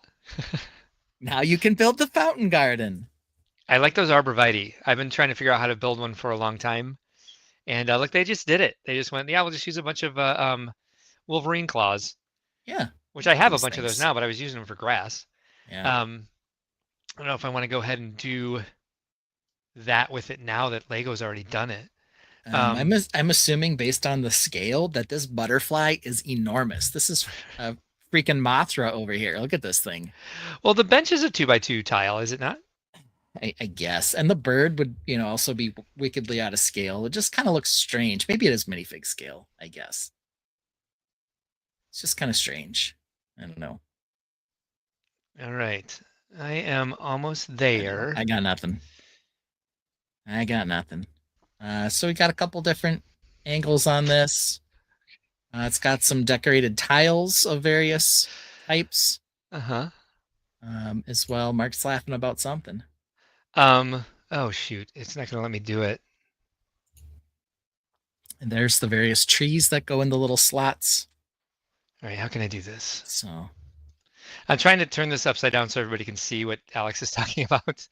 But it's I shared a window and not a screen, and I don't want to unshare because StreamYard's been crazy with us. That'll break you. I guess I'll try it. We'll see what happens. If not, I could always leave the studio and come back in. All right, so stop sharing, I guess. Well, Mark's getting that ready. We got a couple other complaints here about the Harry Potter set. You Max excited we get another scale Hedwig? Of course you are. Brick Orphanage asks if it's mini land scale. I don't know what kind of scale it is. Let's see here. With a bit of change, this would look really good with the X Mansion. I assume you're talking about the fountain set and not this one. I think the so Alex asked us to look at his head upside down. So now we are. And I think perhaps he meant the Harry set. I mean the Harry head, because it looks like the glasses look like a little smiley face. Kinda. And like he's got a beard. Looks like a bald Playmobil figure to me. Does look like a Playmobil figure. Bald. With the beard, yeah. Rip the head off. And I don't see anything in Hagrid's head upside down. Yeah, not really. Yeah, so maybe, I don't know, Alex, is this what you wanted us to see? Well, I kind of do. He's got some funky eyebrows and also a goatee. Yeah, this is a fun little exercise. Maybe a little bit. Maybe a little bit. Yeah, Gambit was talking. So Gambit apparently a big fan of X-Men, I would guess. Thinks that this would go well with the X Mansion. Yeah. Yeah, I mean, it's true. They could use a little bit more of an entrance, though. I think a lot of people were complaining that the building wasn't deep enough and they used too much of it on the grounds, which weren't anything spectacular. Yeah, that's it, says Hawkeye Lego Man. The goofy looking upside down head was all the rage to him. Well, thanks for putting us through the motions on that, because that was fun. Yeah, Brickdad Builds is another one came in. I was trying to click on it. Too much botanical garden natural sculpts right now, in his opinion. Well, I mean, that's why we did botanicals. We know if you watched our last episode, that there's, a bit of a Lego needs to do a bit of a shift if they want to get back Yeah. mine and Mark's dollar. And I think they're trying to do that by saying, hey, what do bros like? Bros like cars. Let's give them 40 freaking cars. Yeah. And we'll bring back that segment often until Lego gives us the botanicals we're asking for. We'll make it happen. Yeah, we've got to. Before Start a we get crowdfunding campaign. Yeah, before we get to the Speed Champion Vroom Vrooms, let's talk about the City Vroom Vrooms, because if you weren't aware, we are getting no less than 10 F1 Speed Champion sets, plus a Technicar, plus another Aryan Saint Sintan, whatever the guy's name is, scale car. And then City is also doing like 15 Formula One sets, more if you count the little tiny racers. Maybe 15 is a stretch, but they're doing quite a few, starting here with this F1 transport truck here. I actually like the side of that truck. Side of the truck is well designed for sure. I hope those are printed tiles. Were they on the big Lego truck or not? I think they were. But I don't remember. So VMAX says Gambit is the best X-Men character. Apologies if you already brought that up. I was looking at something.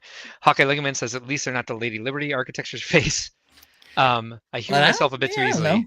No, that's why we've missed you, Hawk. Sorry. I think he is laughing because I think that is the shape that the Lady Liberty face had. It just didn't have any printing on it. I think it was just blank. Well, the printing does make it fun because now I want to make characters of those two heads upside down. Yeah. And they have better bodies than what the designers came up with. So VMAX Tech says there are 10 teams, so they need 10 cars for the line. I understand. I didn't, but then good to know. But then the other issue is we're getting basically the same sets in City, but scaled down a little. And two of the cars that they made for the F1 series teams are already out in the Speed Champions line. So they're like remaking two of them in addition. And that's a lot, right? But let's continue with the City Vroom Vrooms till we get to those. It's also a lot at once. Lego Team B says F1 Overdose, Wallet Saved, C in 2016, boys. And then Brick Dad Bill says Bros like Classic Pirates, Medieval Modular City. Okay, well, noted. So here's a second one. Now we know what to add botanicals to for our next segment of Botanicals. Yeah. So here's our second Formula One. And we've got this one kind of has a little handle in the middle. It's like you can carry this little garage along with you, and it's got bizarre. Two more of the sets.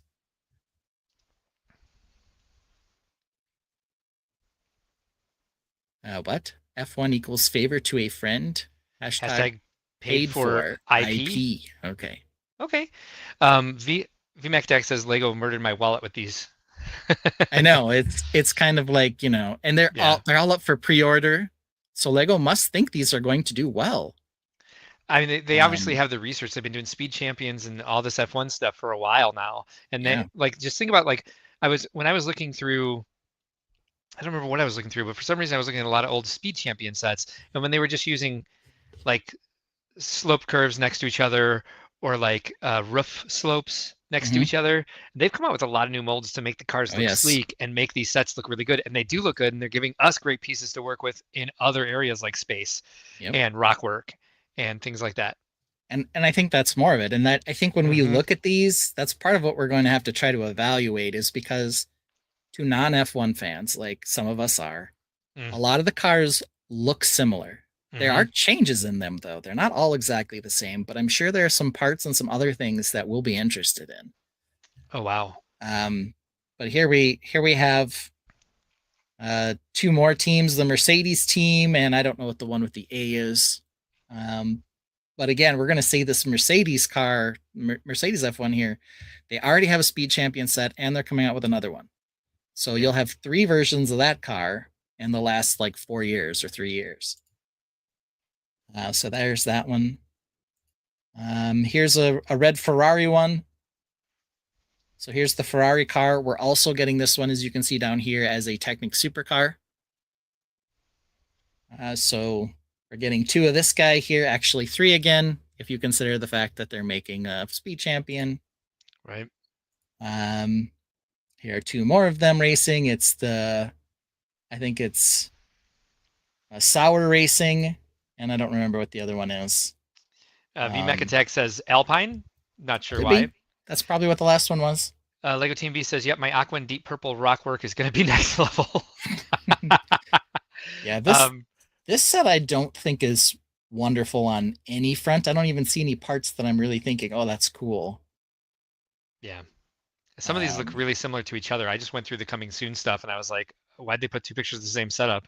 And I was like, oh, they are slightly different greens. And this Brickdead build says, realize the Technic F1 are way overpriced, so they downscaled to boost sales and popularity of the F1 sport.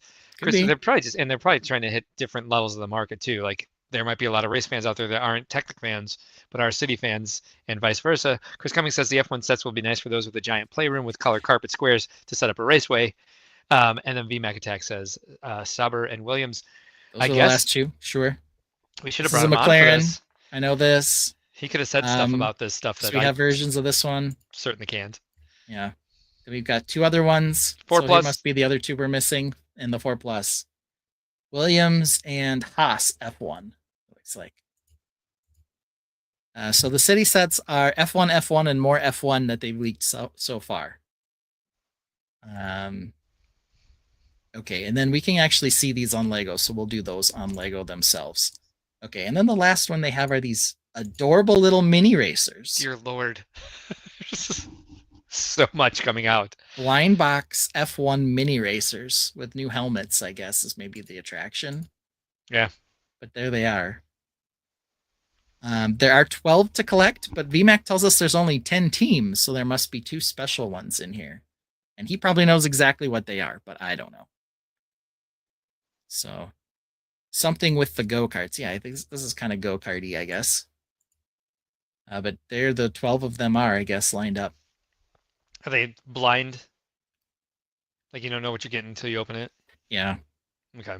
Which is going to be unusual for me, because I'm not sure I want any of these, but... Do they have full figures in them, or are they just minifig heads? They're just the heads. Sorry if you said all that. I was doing multiple things. That's fine. So we can go to Lego to look at these. Here they are. Yay! So we've got Oracle and the Red Bull. We got the Ferrari. We've got the McLaren. We've already got one of these. So this is our second McLaren F1 car. The other one I just saw in Speed Champions, I think is now labeled like 2023 version or something like that, because they have 2 of them. I don't know. And there's a Mercedes AMG. Last year they came out with the supercar for this, and it was in a 2-in-1 Speed Champions set. So this is our second version of this in the last couple of years. Brickdead Build says that the little go-karts look like Happy Meal toys. I agree with that. Lego Team B says that kid doesn't have the scanning app, so he has to buy 326 cars to get that set. Poor guy. Hawkeye Lego Man says they had a few sets that were go-kart themed that were $9.99 sets. Who's they? When? Pixar didn't happen. I don't know. The V-Carb is not very good out of these. V-Carb. Whatever V-Carb is. V for V-Carb, brought to you by the letter V. Then they do also have this Williams Racing FW14B with Nigel Mansell. Hopefully that's his name. This is kind of the second version of that Araton Senna or whatever it is. VMAC knows the guy's name. But that one was out last year as an $80 set. Now we're getting a second one as an $80 set with this particular car. So you can take a look at it here. So these are more scaled up than the other ones. They're sort of between the supercars and the Speed Champions. Do come with the fun little figure. I'm not seeing anything too crazy parts-wise in this that we haven't seen before. They have that front brace piece that we saw last year on the Ariane one. Nothing else is jumping out to me. Are you seeing any pieces that are interesting on this? Not really. Okay. As Lego Team B suggested, not for my rock work. I mean, some of these curves, I think this is the first time we're seeing them in bright light orange. Yeah. Which is good Lots of for you. stickers. Lots of stickers. Lots of stickers. Yeah. Don't see any new tiles. Got a little engine working there with the blue rope, with the blue whips. So, whatever. I don't see the whips. Oh, they've got your right here. They got that microscope piece. Oh, okay. The microscope piece in white in this. Yep. Oh, I like the blue whips. Yeah. Yeah, I don't know if they're regular blue. I think they're a lighter blue of some variety, though. As you know, and as everybody knows, what don't we do on this particular stream? We don't talk about color. At least not in shots like this. In lifestyle or product images, I should say. Yeah. So there we have them up there. I'll change that. So yeah, not a lot there. But let's take a look at one of the F1 cars in the Speed Champions to see if we see anything new parts-wise. Because, Speed Champion sets have been good for that. So let's pick one where maybe the colors are a little brighter so it's easier to see. We'll go with the Ferrari here. So the first thing I'm noticing is this front end part with the fenders. I'm assuming that this is a one-piece new piece. Oh, come on. I don't know if it'll be super useful for us, but I guess we'll have to wait and see what it looks like. The spoons, his mirrors are kind of cute, I guess. They're using doors for the little back by the headrest. But yeah, outside of this front fender piece, I'm not really spotting any new slopes. At least not on this one. Are you seeing anything that jumps out to you? No. I think that sticker covered slope. Oh, we've seen it. There's just a ton of stickers on it. There's a two-tone sticker on it at the very front there. The back side of it, perhaps? There's only 3 shots for this, so it's kind of hard to tell. The spot that says Ray-Ban. Yeah, maybe the spoiler is a new shape. Because it is kind of curved up like that. Yeah. The spot that says Ray-Ban. Yeah, I think that's just it's one of the shorter it's like a the 1 by 2 by 2 slope, and then it's on a hinge, I think. To hinge it back. Yeah, but the very tail finny piece might look what's the word for it? It's not the spoiler. Yeah. The rear spoiler looks like you said it a moment ago. Like a new piece for sure. Yeah. So that's interesting. Let's take a look at some of the other ones. And like I said, for us non-race fans, these probably all look the same. I bet there's dear Lord, some differences, but they've got Shell, Ray-Ban, Amazon Web Services, Hewlett Packard. Like the amount of logos on this, like I wonder how much it was putting together the IP agreement for this with as many logos as you're sticking onto this set. Yeah. Pirelli tires. The question was here is the head a full mold or a new helmet? It's a new helmet. Each of them has a distinct helmet mold as well as the steering wheel that you can take off. They show all of them on the back panel like this of all the sets. Yeah. And then over here you can see the actual F1 Ferrari car. And then you can see the Lego version. Side pod intake piece. What is the side pod intake piece? I think that is what he's talking about is right here. That just looks like a slope that we've seen before. Yeah. Back here, this little red one back here looks like maybe it's new. But maybe not. It might be the same piece, actually. Yeah, I don't know. Because it's a 1x4 bread loaf behind it. Yep. Let's see. Marty Becker says, based on the Lego designers interview at the Las Vegas F1 reveal, all 10 Speed Champion cars are different. Yeah, I mean, I believe they are. It's not like I'm saying they're not. It's just how much can we tell, right? As us non-F1 bros. Right. They're all slightly different, but they all have a nose front, this, piece with the fender wheels, some form of chair or seat, and then a scoop spoiler on the back. Look at those 2 green ones that are almost identical, please. Lego Team V says all the IP comes via F1. They're even stuck with Kick and, of course, the petroleum sponsors. Not very Lego. Well, Lego's made from the same thing petroleum's made from, so They got that going for them. It's very Lego in that sense. Yeah. So here we've got the Yes. green kick one. It does have little bull horns on the back. So it's got that going for it. Huh. I also kind of wonder how this piece is connected here. Oh, it's connected in the middle. Never mind. As these back here are panels, and they obviously don't have studs on them, but they're connected here. I did the same thing you did last week. I was looking for the actual bullhorn, like the megaphone piece. Yeah, the bull's horn, the cow horn. Then I see it. So the cattle horn, the horn for a cattle.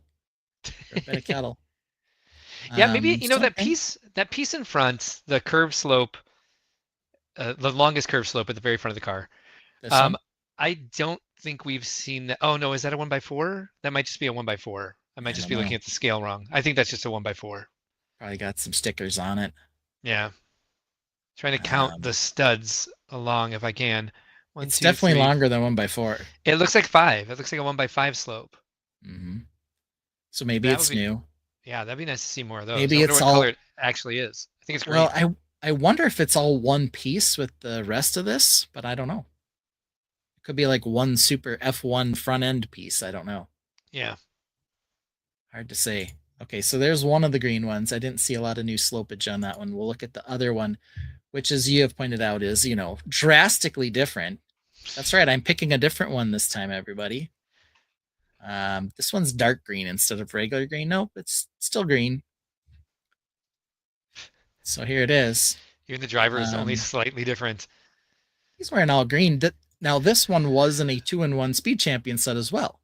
So this is a second version of this car in the last year. 2, 3, 4. 1, 2, 3, 4, 5. That does look like a 1x5 curve slope. All right. We got the green bars. Well, the bar with the bar hole in green, which I would like to use now on some of my plants. What else do I see? Yeah. Marty Becker says that 2 of the sets are listed as 18 plus due to the sponsors. Yeah, I also see on this one. Oh, really? That is interesting. It was Philip Morris must be on one of them. Where it says Boss Aramco or whatever the hell it says. Back here, yeah. Yeah, on the green. Yeah, that looks like a 1x3 wedge slope. Yeah, I'm not sure what's behind it. And yeah, is the spoiler curve shape? Yes, Brickhead builds. Slope. I don't know why I did that. Said like 6 times. Yeah, for sure is. It is an interesting piece though. It is. Are they all black or do they come in other colors? Well, it looks like they're sitting between 2 C panels as well. Right, that's why there's. Or not C panels. So they're in the middle. Yeah, but what length? I don't know what's below it. I'm is not that? Sure. No it looks idea. like two short panels. Yeah. I don't know. Yeah, very interesting. Another one of these fancy F1 heads. Again, like I said, all of them on the back of the box have this one shot of the helmet with the steering wheel and the actual car. So this car looks significantly different in color than the color they ended up using. This one looks far more teal-y. Oh yeah, in the bottom left. Yeah. Yeah. So I don't know. I don't either. Hawkeye Lego Man suggests you have to buy all 22 to complete the collection. You only have to buy 10, which has been pointed out multiple times. I guess apparently the rumor is they are doing a buy all 10, like a 10-pack. That's also going to come with a poster or something that's supposed to be an Amazon exclusive. I don't know if that's actually true. It's just what I've heard. Interesting. We also have upside down grill tiles down here. Somehow, yeah. I wonder how they're doing that. I think that there's some brackets here that are snot built onto this thing. I also do think the slope that says Aston Martin. I don't think behind the headrest. Mm-hmm. I think that's a new slope. You can see it better from the box shot, the back of the box. Yeah, it's an interesting looking shape. It is. Yeah. Okay. Yeah. All right. Cars. Vroom vrooms. Yeah. Various But room you rooms. need all 22 for a full race, says Hawkeye Lego Man. That might be true. I don't know how many you need for a race. That's a good point. But yeah, there might be 2 for each team or something out there. So There's who definitely knows? that room for a series 2, without a doubt. Yeah, they left a slight version difference apparently. I don't know. Is there any other ones that we really want to look at? Like I said, 3 of them already have, these 3 right here in the middle already have speed champion sets, and we can look at them here. See, here's one of them. Mm-hmm. Here's the second one, and then the third one is in another 2-in-1 right here. So there's the 3 that already have models. They're not the same, so I want to be clear with that. They are different. Maybe they're even slightly smaller, but 3 of them already have F1 cars. So I don't know. Open up that Oracle. All right, let me give you the set number. The set number is 77243. It's the Oracle Red Bull Racing RB20. It's dark blue. Yeah. You can see better that this is like a 1x3 or 1x4 wedged curve slope. So like we've only had 1x2 in the past that have like that angle, kind of like slopes down to a corner. Looks like we've got a longer one here, is what it looks like. Another good picture of this one from the back. Yeah. Okay. And what do you know? The Red Bull one has a horn. A black horn. Yeah, it should be red. Red Bull's horn right there. Bybit. So this one apparently is 18 plus based on the sponsorships. Maybe they don't want kids drinking Red Bull or Mobile One. Or Oracle. I don't think there's anything wrong with Oracle, but who knows? Or whatever Rouch is. Or whatever Yeah, Bybit is. Mm-hmm. Maybe it's just mobile in general. I don't know. What do we think the other 18 Rocked. plus one is? 18 I don't plus know. is right down there. 10 plus, 18 plus. Oh, we'll find it easily. It is the Visa Cash App RB Carb 01 F1 Racer. Interesting. That one's also 18 plus. So Cash App maybe. Let's see. Visa maybe. Honda. Yeah, who knows? This one does have a little bit more of an obvious different design. Also has Red Bull on the back. Yeah. So then maybe it's Red Bull. Yeah. And here the car looks more purplish than blue in the picture down here. Yeah, they didn't do a great job matching colors here, did they? So, at least not with the 2 that we looked at for that. Well, I definitely want a yeah, it seems to be Red Bull on both of those. Who knows? Because drinking too much Red Bull can give you a stroke, so they probably don't want kids doing too much of that. Red Bull and Kick, they say, but the Kick one wasn't 18 plus, Marty Becker. Bybit is crypto. Thank you. Who knows? Kick didn't seem to be a problem because the Kick one was one of those green ones, and it was not. Yeah, the Kick one is 10 plus. So whatever Kick is, apparently is fine. I don't know. So hashtag unleash on the back there. So you can see the back of the spoilers. Definitely. It's a weird length. Yeah, I think swear to God, it's between 6 or 5. I don't know. It's between 2 panels, so it's like 5.5. Yeah. So there's a half a stud on each side with the 2 panels. There's something weird. But then it's inside of this bit. Yeah. It's weird, man. It's tripping me out. It's tripping you out. Who knows? Let's see here. The Red Bull one would be a good one to build wings on because that's what Red Bull gives you. I knew that'd be Hawkeye Lego Man. I didn't even need to look. Yep. So there you go. Lots of rooms. Lots of room. Lots of rooming. We definitely still have a lot of new sets to come across, but so far this is what we've seen. It's just crazy amounts of rooms. Apparently they're not shipping until March, and they're already up for pre-order. So, Lego has a strong belief these are going to do well. We do know that it's going to empty VMAX wallet, and we know that it's going to apparently save Lego Team B's. Lego Team B a bunch of money. So yeah. We can also take a look at the one supercar just for funsies. It's not going to be a Speed Champion set though. But that was a Ferrari F1 in red Super Technic car. And I think the last one they did, the last supercar, or they did do one for that AMG Mercedes one last year. Yeah. So we're getting 2 in 2 years as well.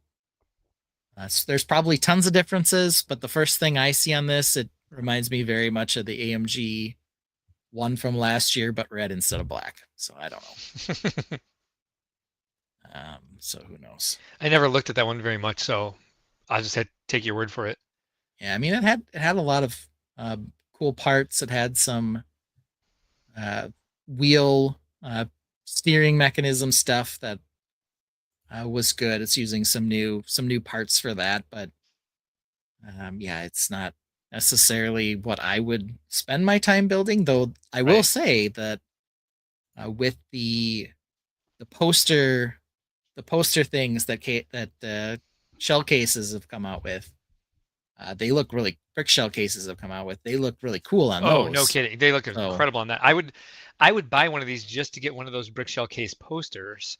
Yeah, just to make it an art piece up on your wall or whatever. Yeah, as long as we're talking so much about these sets, I'm gonna pull those up real quick because they're amazing. Those things are cool. But yeah, here it is.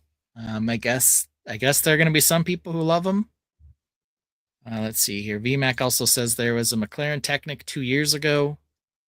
You might be right, VMAC, but there was the Mercedes. Mercedes one last year, the AMG one last year. So here's the McLaren P1, but this is the one right here, the Mercedes AMG. So here's the one I was talking about. So, you know, it looks very similar in a lot of the shaping to me. It's more black than red.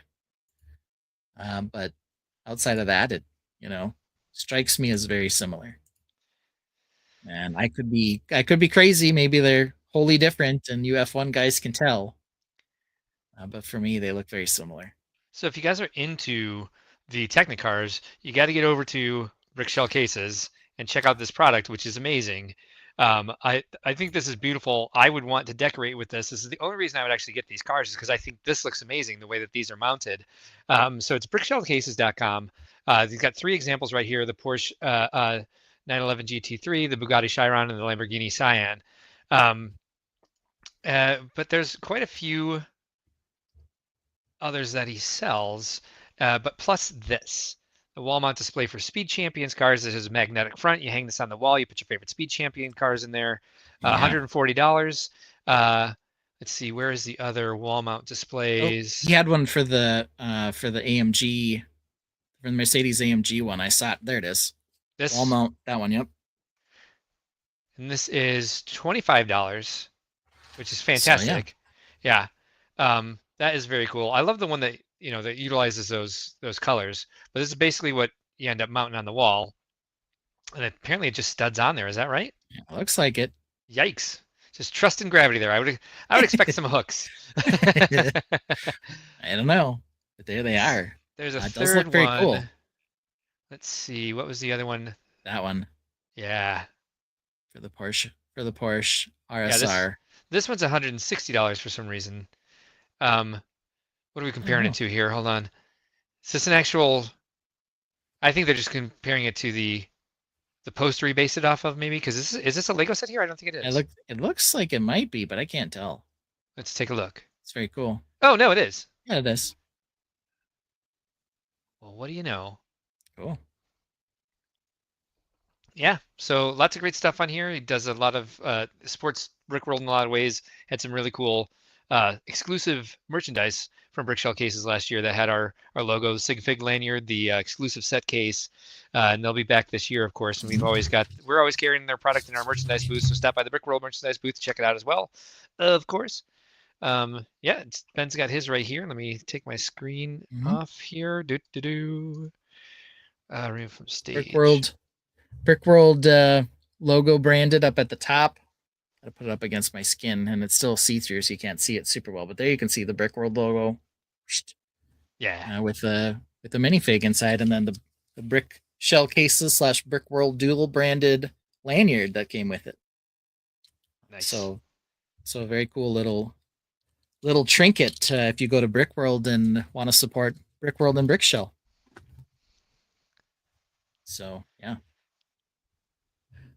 Okay, well, that was a lot of rooms. That was a lot of rooms. A lot of rooms. But we are not done with Lego tonight. We want to talk some Lego crime today.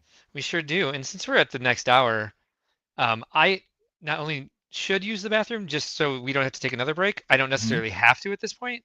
But my vape pod is also empty. So do we want to hear Mark's got to go again, or do we want to hear Orange Spaceships, or do we want to hear Apocalypse? What do you feel like? Well, we are going to listen to, I think, something that has been a little underutilized. I think we should go with The Grand Fall. Is what I think we should go with. I like this one. All right, good call. See you in a minute. I believe that's this one.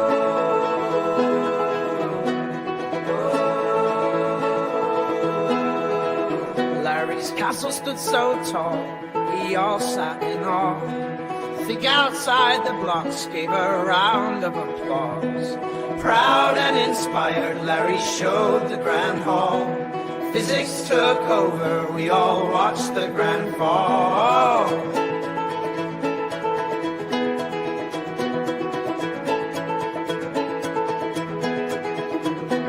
Bricks fail, crashing dreams to the ground. In that moment, silence was the only, except for Mark screaming, no, no, no, no, no.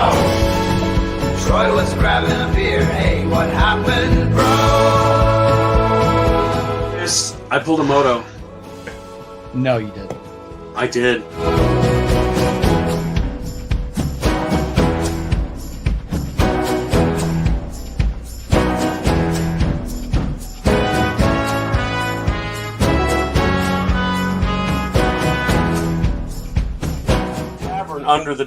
Under the castle, so dragons live here, right?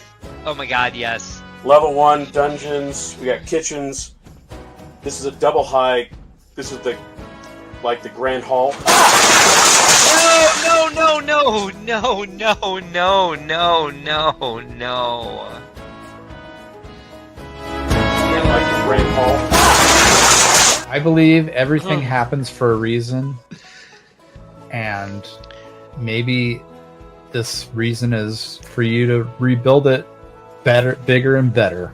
Shut up, Troy. My castle just fell. There's only 6 weeks to go. I'm in a full hell.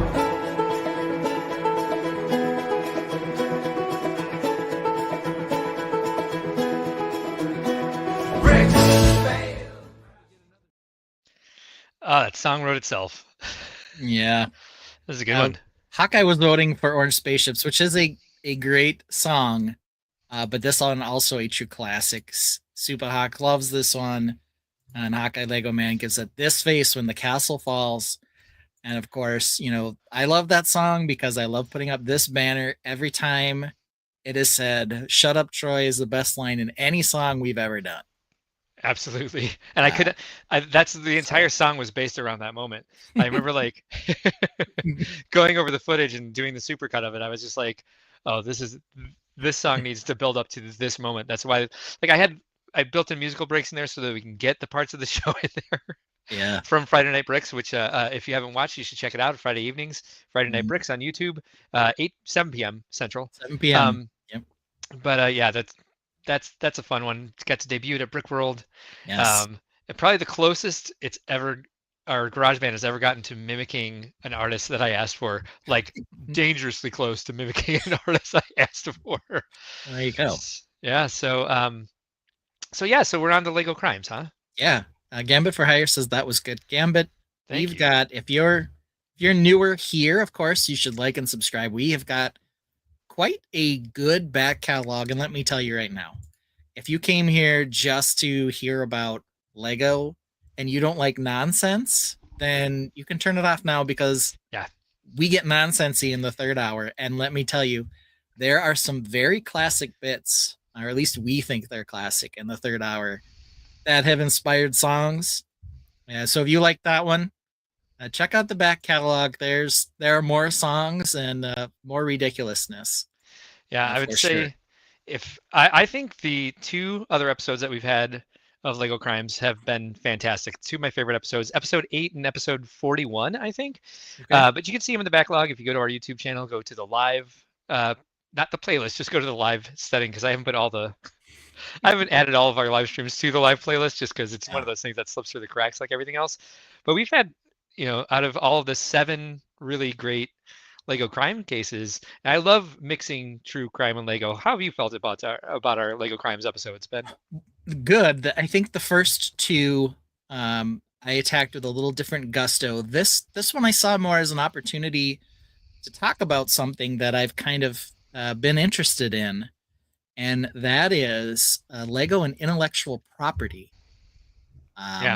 And so I'm going to throw up my slides here quick. Real quick before we get into the nitty gritty of it, for anybody who missed the episodes, if we want to do a quick recap, check this out.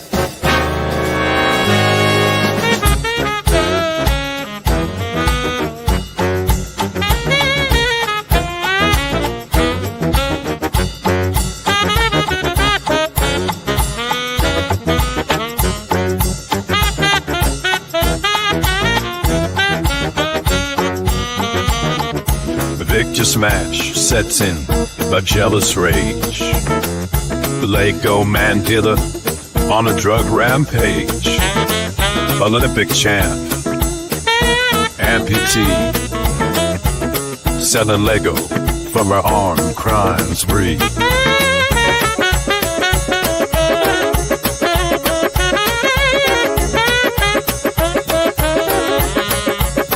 It's time for Lego Crimes. Lego Crimes. Don't steal the brick if you can't do the time.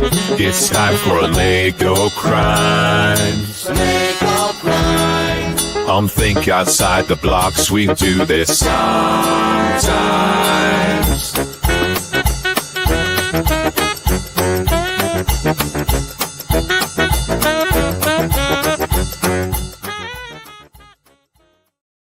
All right, there we go. Yeah, probably the most difficult week I've ever had with our garage band was trying to get them. It was like Chat GPT, trying to get it to make all my men wear shirts. Try to get it to spell a word correctly. Yeah, Texas. Yeah. Yeah, Tesgas. So yeah, apparently Ralph Nader does love the crime song, and we've got some people saying hey. Out to TJ. TJ's here. Hey, so Titanium J. What's up, TJ? Good to see you here. Thanks for coming as well with an ahoy hoy. I think he sneaks in for the third hour because he loves the nonsense. Good. It's a good hour to sneak in on. Yeah. So let me preface this by saying that the Lego intellectual property laws, and perhaps we have done the same something, Mark. We might have. But before we get to that, we have been thinking about or talking about some of this Lego IP stuff because one of the internal struggles we've had and debated is whether or not some of the clone brands out there that we've seen in the Blockleverse, which is, of course, the Lego outside of Lego, right? So the Lego wannabes, I guess, that we find on Amazon. Yep. Whether or not what they're doing is legal or where sort of the edge of legality is. And being a lawyer myself, I did take an intellectual property course way back in law school. But let me say, I don't practice in this area, and I did zero research.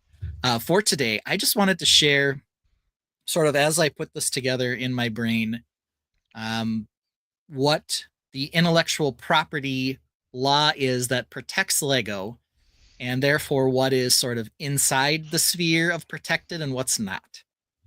So pardon if this is semi-educational, but again, it's not intended to be. It just is something that I thought maybe people would find interesting. Got a nuanced question here. We wanted to build some things from Lego ideas, and I'm not sure if we're allowed to, even if we acknowledge the creator. Who is the IP on an idea submitted to Lego?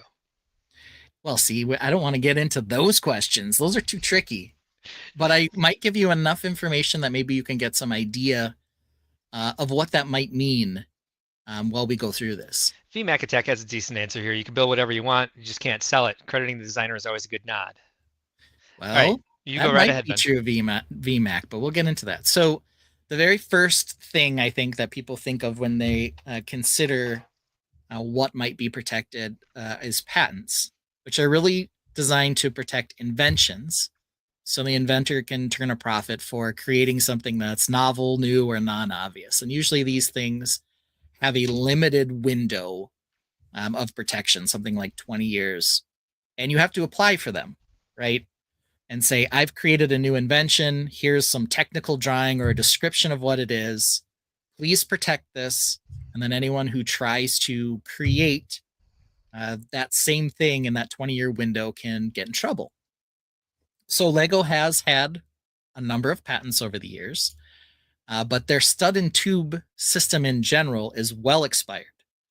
I think they applied for that, back in the late 70s or something. So it is expired before the year 2000.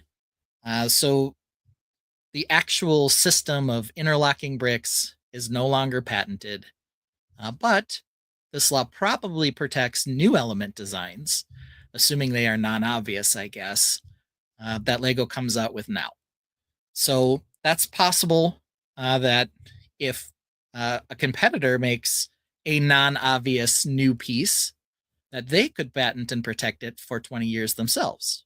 So it does kind of add a bit of question. Sometimes I wonder, like, why doesn't Lego have this piece? Well, it very well could be they can't make that piece. It could be patented by somebody else, at least for some period of time. Okay. The second set of laws, however, are probably more important, and those are copyright. So copyright is designed to protect original works of authorship from unauthorized use, and kind of the big unauthorized use is, copying. That's why it's called copyright. What's kind of always interesting about this is authorship has a very broad definition. It doesn't just mean writings. So authorship can apply to a large number of things. So it can be writings, but it can also be photographs, music, plays, and then perhaps most interesting for Lego people, sculptures. So that's a work of art, a sculpture, that could potentially be something that's copyrighted. What's kind of nice about copyright is if you create an original work, it's automatically protected. You don't really have to apply for it.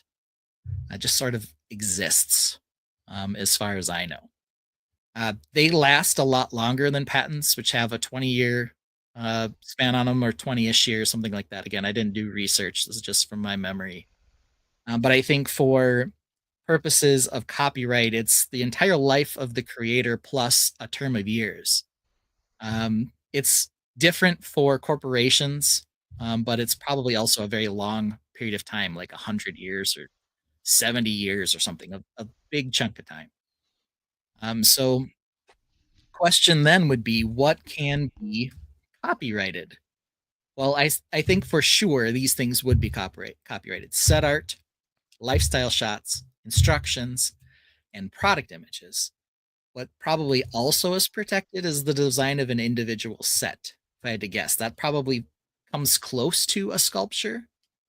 Again, I would note that this is US copyright law. It could be different in other places, and who knows, China could be the wild, wild west for all I know. But that kind of is a more important protection out there. So if we think about this in terms of our favorite fun hole, because we've had some fun with fun hole to the extent that it doesn't seem like they're copying any Lego designs per se.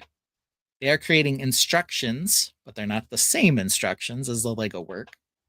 And I believe, based on our last slide, that they don't use bricks that have been produced or designed for bricks that have been produced in the last 20 years. They have to make modifications. so that the bricks don't look identical. There are certain elements that are curved in a spot or open in the back or something so they don't violate a patent that Lego may have. There is one other IP protection, though, that's perhaps the most interesting for Lego, and that's trademark. So, trademark is designed to protect businesses by having something that they produce that marks their company or exists for the purpose of their company, so that people don't have brand confusion, essentially. You don't want two companies named Microsoft, for example, or a company named Microsoft and another one named Macrosoft that use very similar fonts for their product logo. It's really to protect consumers from believing they're getting one thing when really they're getting something else. I've got a lot of direct experience with this. Okay. I wouldn't be surprised. And so what's interesting about the trademark is a couple things. First of all, you have to refile periodically to keep your trademark, and you have to use it in commerce.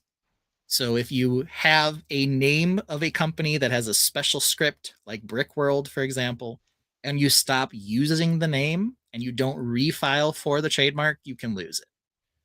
Also, if other people are trying to use it, I believe you're obligated to defend yourself, or it might also get eviscerated in the courts. What is most controversial, I guess, on the trademark front is what Lego has been able to trademark, which is the Lego logos and their themes, their theme logos, which is not so controversial. But more controversial, the Lego minifigure itself. Because of that, when you go into the Blockleverse, the people who are trying to escape Lego's wrath, and Lego is very litigious about protecting these things, which, you know, for trademark especially, they should be. They don't include minifigures. And if they do have some sort of figure, they're significantly different than the Lego minifigure. It is a pretty extreme, I would say, protection that they can have because of the Lego minifigure. So it is, like I said, controversial to some people because they think or say, you know, why is this something you can trademark? It's not the typical thing that receives a trademark. At one point, Lego attempted to trademark a 2x4 brick because, you know, they've used that as a logo and symbol constantly. That was denied, but they've been able to protect the minifigure. So anyway, before I get to the crime, which maybe Mark has seen before, you have anything else to add or think on this? No, but this happened a few times this year. This was the year I had to renew my the Brickworld logo trademark, and all we had to do is, you know, screen cap the website to show that we're using it in commerce. And we sent a couple cease and desist letters this year to people who are using the name Brickworld. Okay. For, you know, various things. Yeah, toy stores. Yeah, basically like Lego resellers. Yeah. But you have to keep defending it. A big one. Yep. Yeah, you have to keep defending it in order to keep the trademark. Yeah. Fileable. And so that evidence that we defend it, and the people we did send cease and desist letters to were very amicable about it. So yeah, I'm sure. So far. I'm sure a lot of times when this is violated, it's not intentional. Right. For certain things. I'm not sure about the minifigure, on the other hand, but it is pretty interesting that they have the trademark for it. Oh, they fiercely defend it. Yeah. Oh, they certainly do, and it's sort of interesting because when you see the trademarks that Lego has, most of them you would recognize. They're things like the logo for Dreams, or the logo for Ninjago, or the logo for Lego. The only thing that's unique amongst them is the minifigure. And I think it gives them a pretty strong competitive advantage for sure. Okay, now this is the little mini crime that I think Mark's going to say no. This is about the Marietta Police Department in California. So Mark, you know this crime, don't you? Yeah, this is the mini case I did. So I have another one, a bigger trademark law one. But Okay. yeah, I'll skip through these slides. Okay, cool. So California passed a law called Assembly Bill 994, and the law prevents law enforcement from sharing identifying photos or mugshots of nonviolent crime suspects. And I think that this is fair to some extent, because I think a lot of people jump to the conclusion that if you're on the news and accused of a crime, you did it. But of course, until you're actually convicted, you are just a suspect. Mhm. So if you're the Marietta Police Department, what do you do if something comes up that's newsworthy, but you can't show the identity of the accused? Well, Mark, you already know the answer, and I'm going to show it on the next page. So what do, Mark? They covered the suspects' faces with Lego minifigure heads. Yeah. And so I saw this shot over here on the right displayed in your song, and I said, yeah, we finally have done it. We finally crossed over. But how funny is this, that this is what they were showing? It's hilarious. And I do like, they had a couple other ones that I didn't pull. So if you go back and look up the story. I pulled like 7 of them. Okay, good. Well, then I definitely want to see yours. So let's definitely look at those. We'll definitely go through them. This will go seamlessly well together. I'm glad we didn't start with mine, because it was my small one that I was suggesting I start with. All right, perfect. So these faces are hilarious. I love whoever did this for the Marietta Police group. Had a great sense of humor. Like the guy with the oh no face, and like the people in the lineup who are all like sweating or terrified or smiling is just hilarious, quite honestly. Yeah, agreed. But as we just discussed, by complying with AB 994, Marietta violated Lego's trademark protections and possibly copyright, because they are now inserting Lego copyrighted or IP protected stuff into photos that they are sharing with the public. So what did Lego say? Well, they said, hey, will you please stop using our IP in your crime photos? And so they did, but because they were trying to comply with this law, they accidentally violated Lego's IP rights and created a little bit of a controversy, creating a crime of their own by trying to comply with the California law. Most of the news outlets that reported on this were like, we don't know what Lego is going to think about this. Like the media knew. It was like, we contacted Lego for comment and haven't heard back. I'm like, I'm sure that's because I'm sure the Marietta Police Department in California has heard from them since you contacted them about this. I am sure Lego had no question in their mind that they did not want their minifigure heads associated with crime being committed in California, for sure. Yeah. Makes sense. Hawkeye Lego Man says, I wanted to add that Lego minifigure has evolved in the latest years while keeping the traditional shape still, but I have a hard time imagining it covers anything outside the main minifigure parts, naming Star Wars droids for one. I know this when I worked at Legoland. One of the reasons they didn't, when they did the CMF Disney line, the reason they didn't stick with like the Toy Story molded heads because they had trouble refiling for the trademark, because they changed the shape of the head. So using it in commerce, they were starting to reshape it. Why couldn't other companies reshape the same system? And so I think just judging by the stuff that happened while I was there working with the IP stuff on the hotel, that is why when they came out with the Toy Story figures again, they just gave them regular minifig heads instead of the molded ones we got in the first wave of Toy Story sets. Yeah. Brickdead Build suggests that maybe the mugshots could help sell city police sets with the goofy Lego minifig heads on it. Yeah, I mean, if nothing else, sort of just sitting down and thinking about this, not only is it funny, period, and I hope you show some of these other pictures, because I will. They, like I said, they're creative. Whoever was putting the heads on these was probably laughing their ass off every time they found a Lego head and put it on one of these things. Absolutely.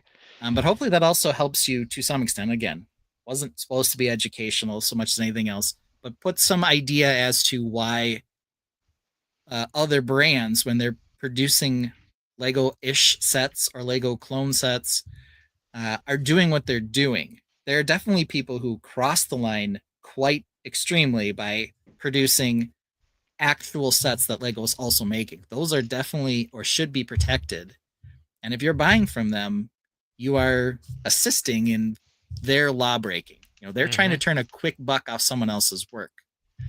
Whether or not you want to support or think you can support somebody who's not violating these rules by not using minifigures or not using Lego or fan designs. I want to be clear about that too. If you are a fan designer and someone is copying and trying to sell your work, they are definitely violating your copyright. You could have an action against them. Of course, they know that it's almost impossible for you to find them in another country that's not the United States, and actually spend the time trying to sue them. But it's straight up not acceptable and illegal to do that. If you were copying somebody's ideas set, are you violating the law? Probably technically. However, is anyone going to come after you for holding it or designing it personally? I mean, probably not. If you're not selling it, if you're not trying to make money, it's not going to be looked at the same way. But it's like music sharing or some of those other things that people have done, where while you might not get busted, are you doing the right thing? I don't know. I mean, a lot of times, for us at least as mockers, if you take an idea from me or a part of a set I've designed, I don't care. I mean, that's part of fair use for me. That's another nuance to copyright law. But don't take what I've built and turn it into a set and sell it, online for $9.99 instructions or whatever. I remember building a prototype for something at the Legoland shop, and one of the other designers at the shop, who was an AFOL, used the roof technique in a mock and posted it online. And it's just like, I was a little bitter about it for a while. Then after a while, I was like, it doesn't really matter.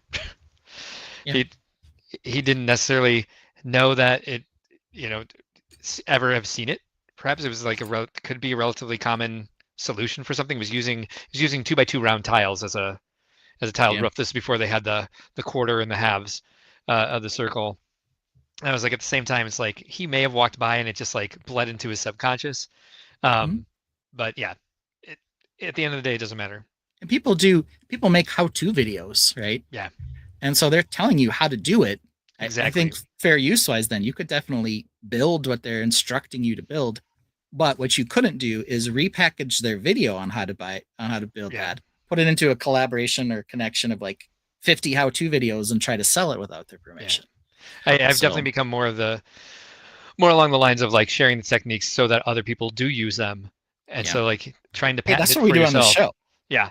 I think for me, it was just the fact that like I had built it as a prototype, and like I was like, oh, I'd build a mock on this and see what people think of it, and he beat me to it. I think that was more of but plus I was a lot younger.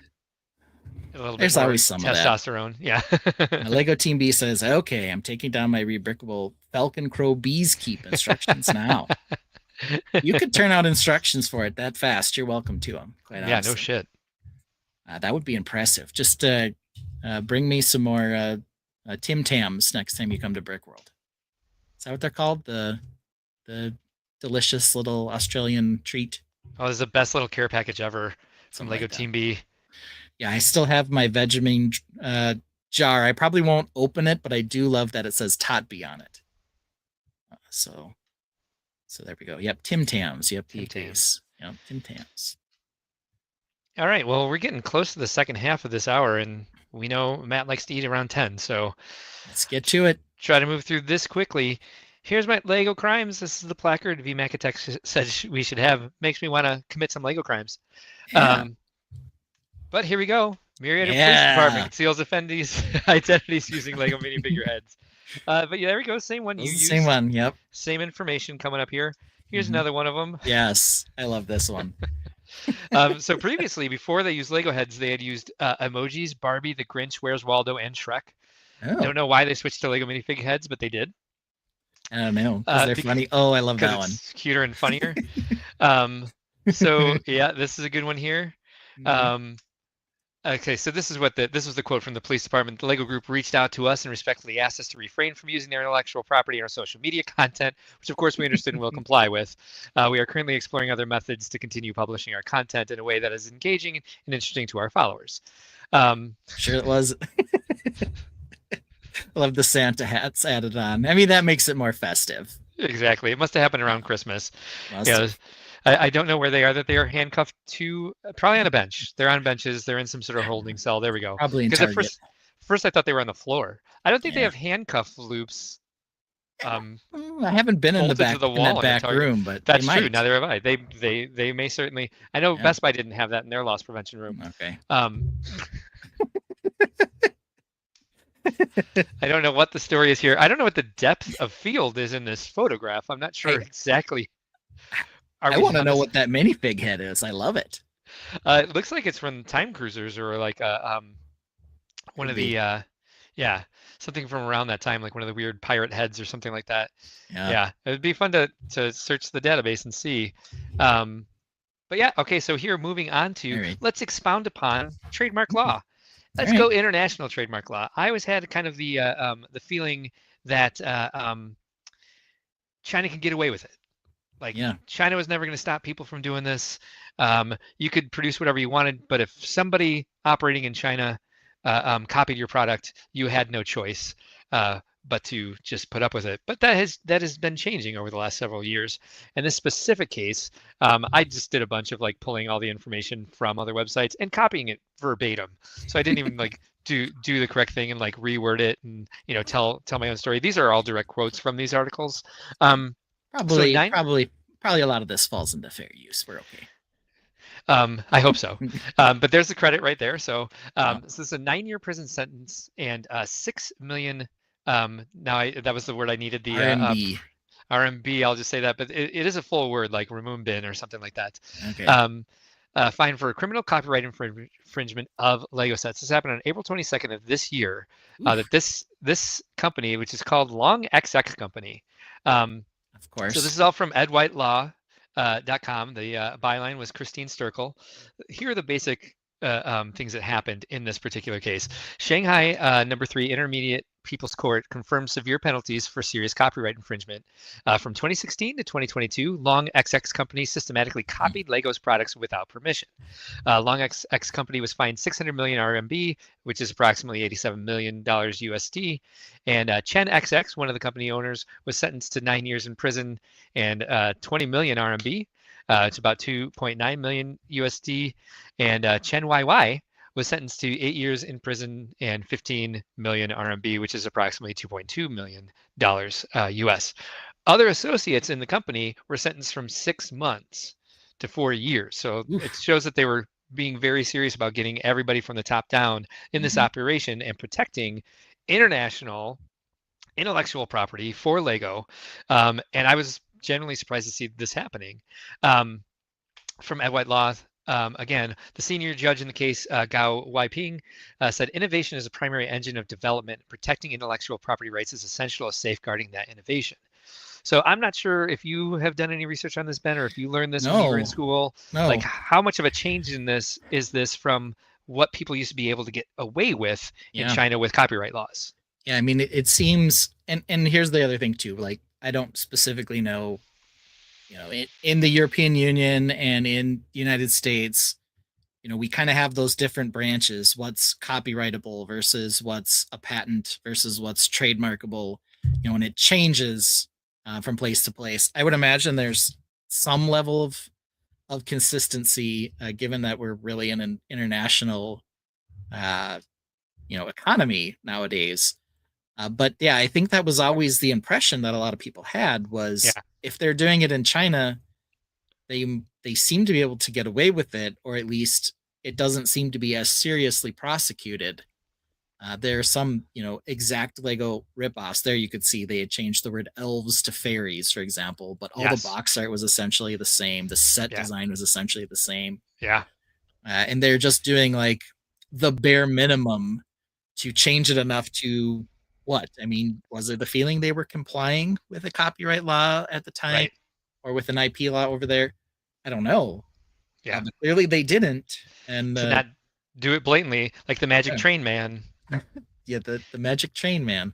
But you can imagine, like for Magic Train Man, whoever was making that, they see stuff like this happening, and they get contacted with cease and desist from these companies. Because that's the surprising thing about this one is like this was, despite previous civil penalties, Long X company continued the operation.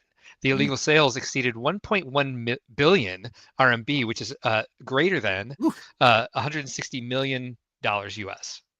So if you think about that, then these fines were severe, but they were only 3-ish million per.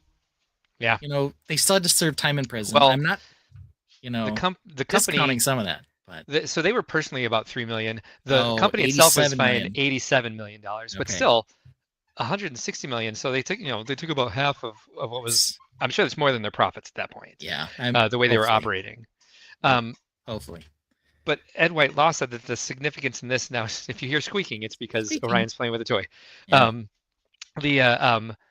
That it would strengthen the landscape of intellectual property protection, and justice will prevail over those who unlawfully profit from the creativity of others, which does seem to me a new feeling towards the international copyright laws as followed by the Chinese courts. Let's take a look at these. This is what you were just talking about. Instead of fairy, they went with elves, but this is almost the exact same image. Yeah. I mean, I don't know how you think you're going to get away with that. Yeah. Not many things changed. High-res box shot, and then we Photoshop, our slightly different set into it, and we call it good, and then we change it from elves to fairies, and we're good to go. Yep. And even the back of the box, obviously they don't have a free app over in Long XX. So they have something else down here instead. But yeah, there's still like the corner of this is being peeled up to show you nothing. So they couldn't even like fill out the rest of it with their own artwork. So like they said that like part of the company, like their creative team. I'm like, what are their creative team? They weren't being creative. They were being thieves. Here's the Supreme Hero. Yes. Or maybe Not the Marvel. Supreme Herd. Yeah. Yeah, perhaps. But in this, I found like I was looking for other images from this company, and there weren't really a lot online. And so I ran into another company. So I do have more from another company that was that had a judgment against them as early as 2019. And I'm sure everybody knows what that is, and that would be Lepin. I'm sure that's the name on everybody's brain right now. But just in case you guys aren't aware, if you haven't watched the stream long enough to know that Ben and I go into the Blockoverse every once in a while, we're mostly pointing out how bad some of these rip-offs are and how far they go to avoid that minifig trademark. And here's a little taste of what we found in the Blockoverse. Welcome to Blockoverse, no souls around. Cheap sights and sounds, no life to be found. Photoshop toys on twin Siamese. Fathers and sons making IEDs. Welcome to the Blockoverse, everyone is checked. Water slides are funny, hands are grotesque. Car pest police, house cake topped off. Minnie's passed out, her head's popped off. Welcome to the Blockoverse, where dreams distort. Bad Photoshop, orphans in an eastern port. Maybe one of these days I'll get that full 2-version song up there with a full video. Paige Pritchard says it's also, did your infringement harm my business? That's not as big a thing in other countries as if they stay over there as not harming Lego as much. Global commerce unlocks more harm, and that certainly happened during the pandemic. Lepin and King Mold are terrible for this. So let's take a look at Lepin. I found this a little bit more interesting just because of how many sets and lines that they violated the copyrights on. So this is in April 2019. Shanghai police busted a gang accused of selling 200 million RMB, about $29.7 million US worth of knockoff Lego products. They seized nearly 100 production molds. Just 100?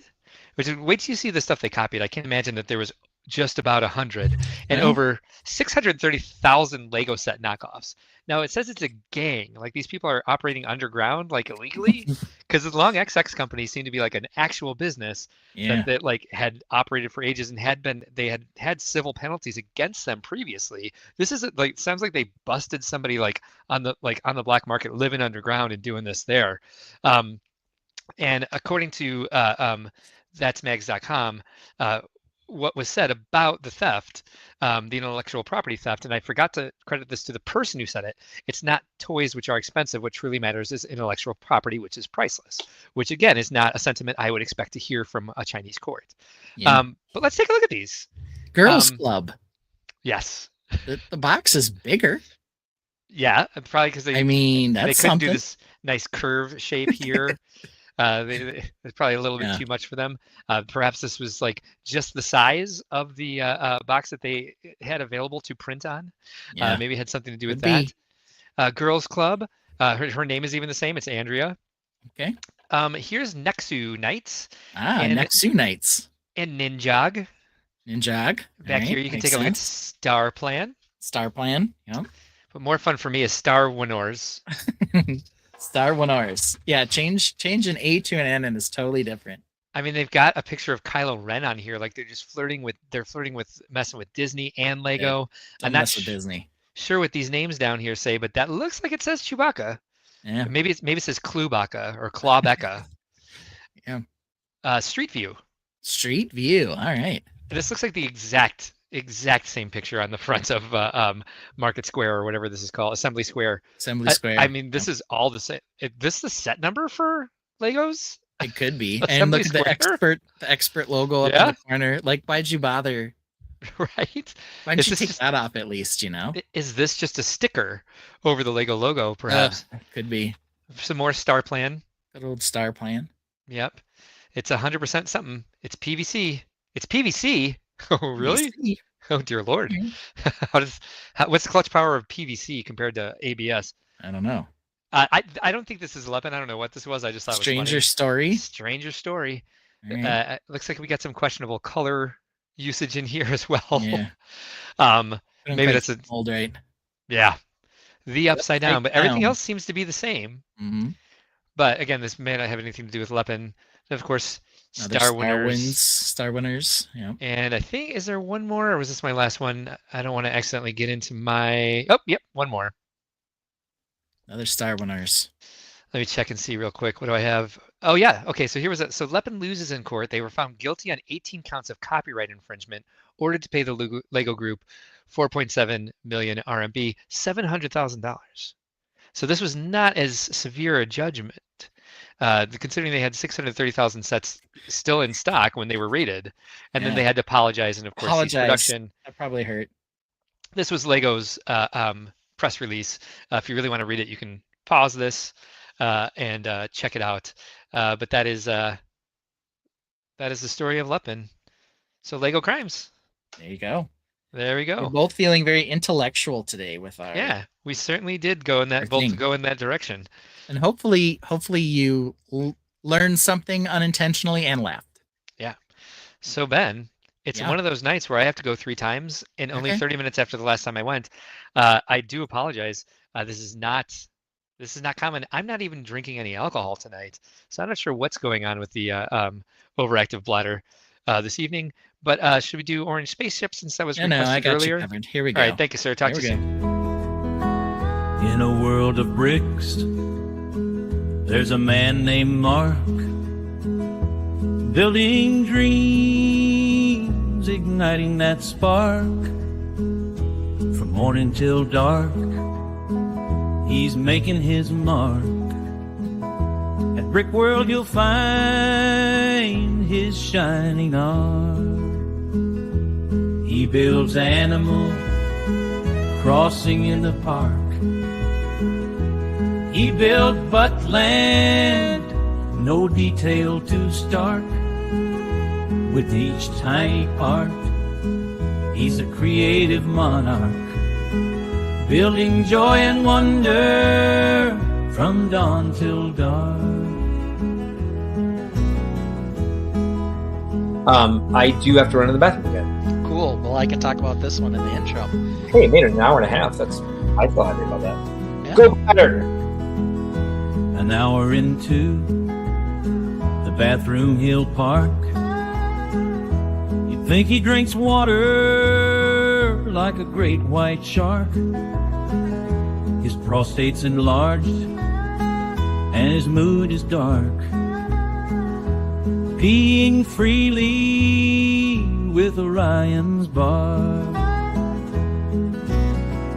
And apologies to anybody who's joining in for the first time and is just bored to tears. Remember, there are no mistakes, it's just happy accidents.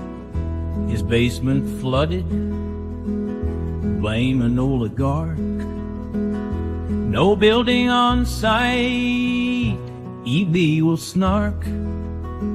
He's the CBO, he's not Caitlin Clark.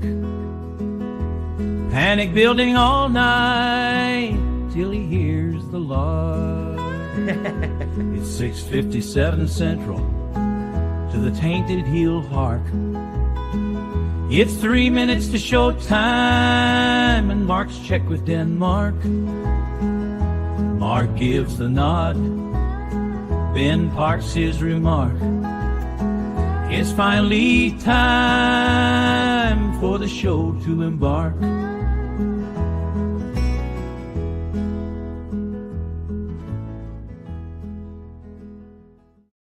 It's going to be stuck in my head for 3 days now.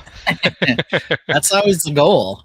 Okay, so now that we've talked about the Victor Chronicles, and anyone who doesn't remember Victor, he was the subject of our very first Lego crime.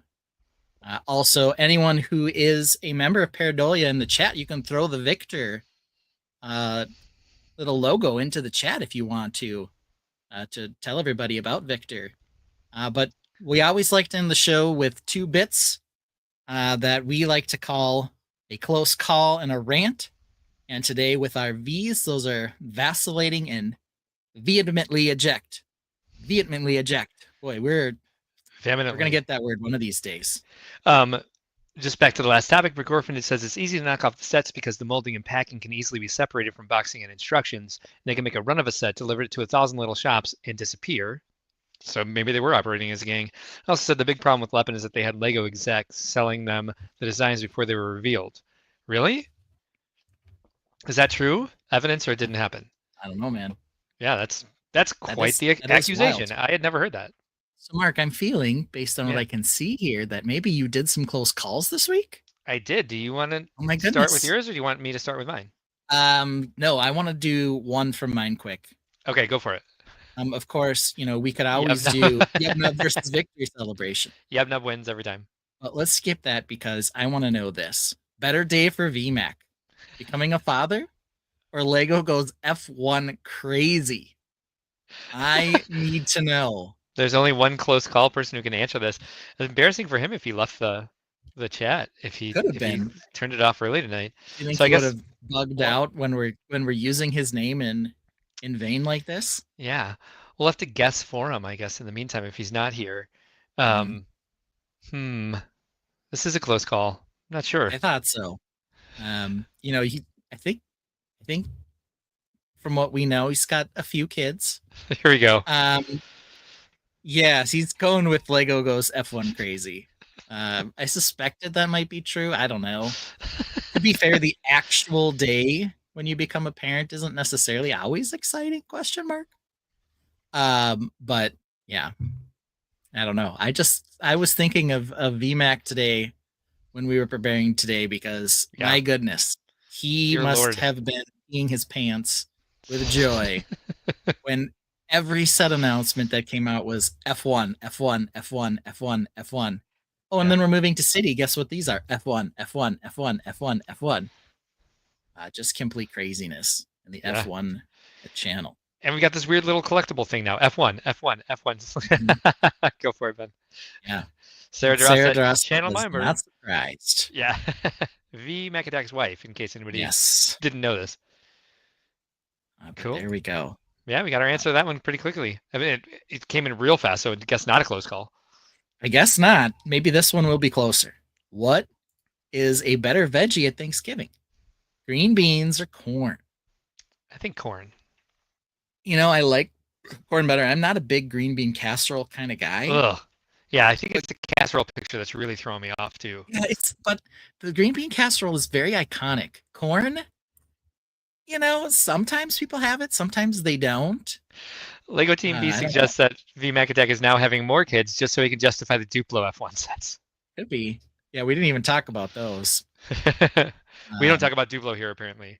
Yeah, that's a rule Ben set up. I was like, okay. Corn I believe casserole I or set that up. ear corn. Well, see, this is exactly it. I was being generic. Yeah. Green beans in whatever variation, or corn in whatever variation. But I don't know. Any casserole, Okay. I'm never interested in, especially Joellen, let's not be crazy here.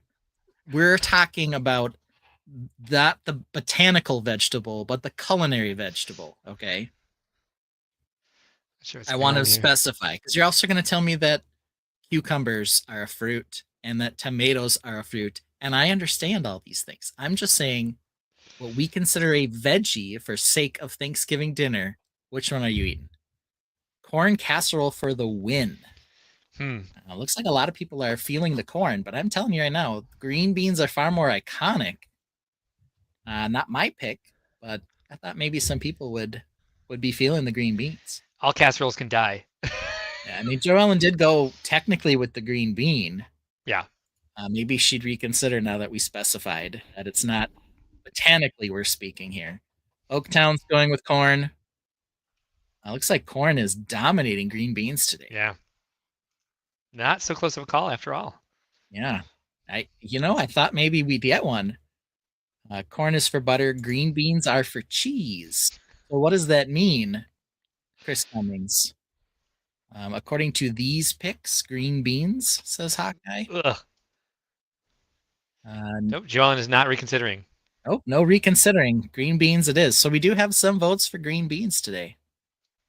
So there's some controversy. Again, it is Thanksgiving week for everyone who's celebrating. I enjoy that Thanksgiving. Of course, it's non-religious, so hopefully everyone's into it. Right. I was saying, who doesn't? Football, right? Right. Paige says green beans are better, but not in the mushy mushroom soup. Yes. Just butter and garlic salt. Okay. I'll be more on board with that. Yeah, when I get there's a couple of Chinese restaurants that have the sautéed green beans. Oh, yummy. I could eat those all day. I'd take those over corn. I think most vegetables sautéed over boiled. It's true. That is true. Let's see here. Hawkeye Legoman says my mom makes a great bean casserole for Thanksgiving. So looks like Hawkeye's going for the green beans too. So I'd say it's closer than initially thought. Agreed. So we got our Thanksgiving question in. Now let's go back to Lego. Mark, if you had a veto and you could veto one of these two Lego sets, which one are you dropping the V hammer on? Der Burger. And tell me why. We have not talked about Der Burger that much. We talk about Peely Bone all the time. Why are you dropping the hammer on Der Burger? Because Peely Bone's just become iconic now that we wrote a song about it, I think. Not to give us the credit for it, but I mean, Peely Bone is so bonkers, it needs to exist now. It's just, I don't know. There's something just crazy about it. The Impossible Burger can go, says VMAC Attack. Oops, sorry. Yeah, I say easily just because Peely Bone is joyously bonkers. Nothing about this makes sense. Like, you played Fortnite, you didn't know what this is. I knew who Peely was. I'd never seen Peely Bone. And of course I played the Lego version, and maybe this would seemingly be too grotesque for Lego, but no, this is a actual freaking Lego set. Yeah. Of a half banana, half bone creature. I don't know. Still makes no sense to me. Peely Bone might be our outro tonight for anyone who wants to relive the greatness of Peely Bone. It's what's set now, so yeah. I have to say easily the Der Burger. I probably will pick up a couple Der Burgers because I want those dome pieces in the whatever color that happens to be, whatever orangish color that happens to be. But I don't know if I'll ever pick up Peely Bone, but I do like that there is kind of a cult following of him now because he's so bonkers. Yeah, I mean, the Der Burger is definitely inexpensive, Yeah. But it's not like the set itself is not interesting at all.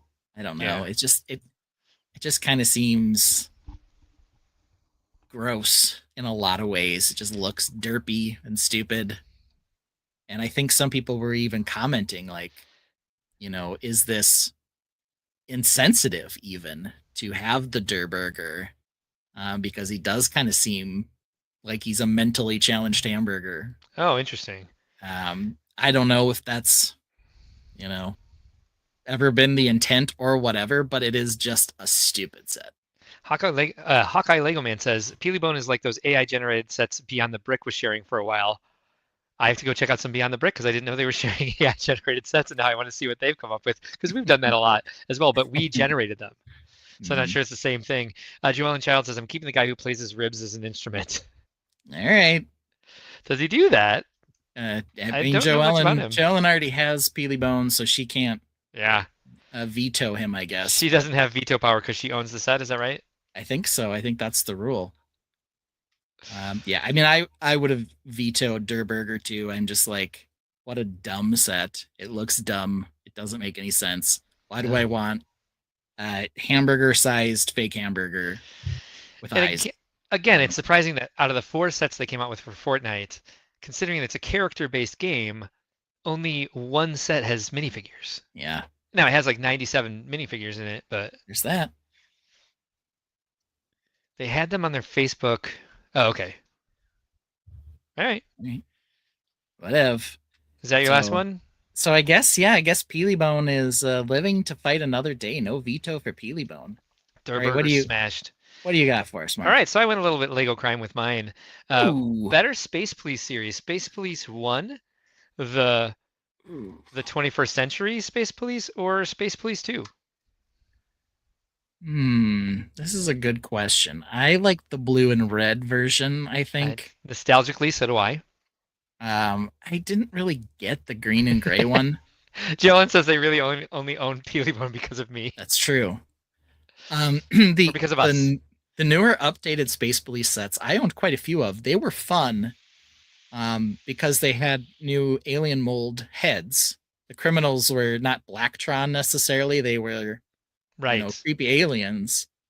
And some of their ships were like muscle cars. It was kind of this idea that it's Space Police, but the bad guys have like a chop shop and hot rods.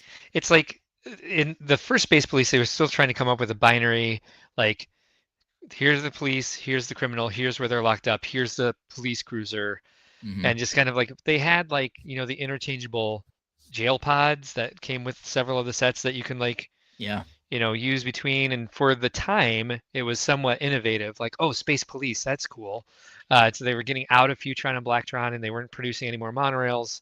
And then Space Police 2 came around and was just, I easily dropped Space Police 2 off directly. The color scheme was weird. The story was different. They didn't have didn't have jail pods. And then, Space Police 2, I agree with you, it's a tough call for me because Space Police, the 21st Century version, was did have interesting vehicles, different molds for characters. Again, it wasn't humans versus humans, so like they can get away with a little bit more. It was humans versus aliens, so it was a little bit more. They can have blasters and they can have a little bit more conflict going on. I think they did have a jail. Yes, they did have a jail, as you can see it in that picture there. Yeah. I think the jail of all the sets is probably the least interesting. Very much so. I think I owned all of them except the jail. And I loved the purple like tow truck muscle car.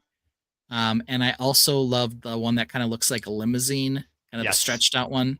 Oh yeah. We'll get to that one. I do have fond memories of some of those newer Space Police ones. We got another vote for Space Police 3. Yeah.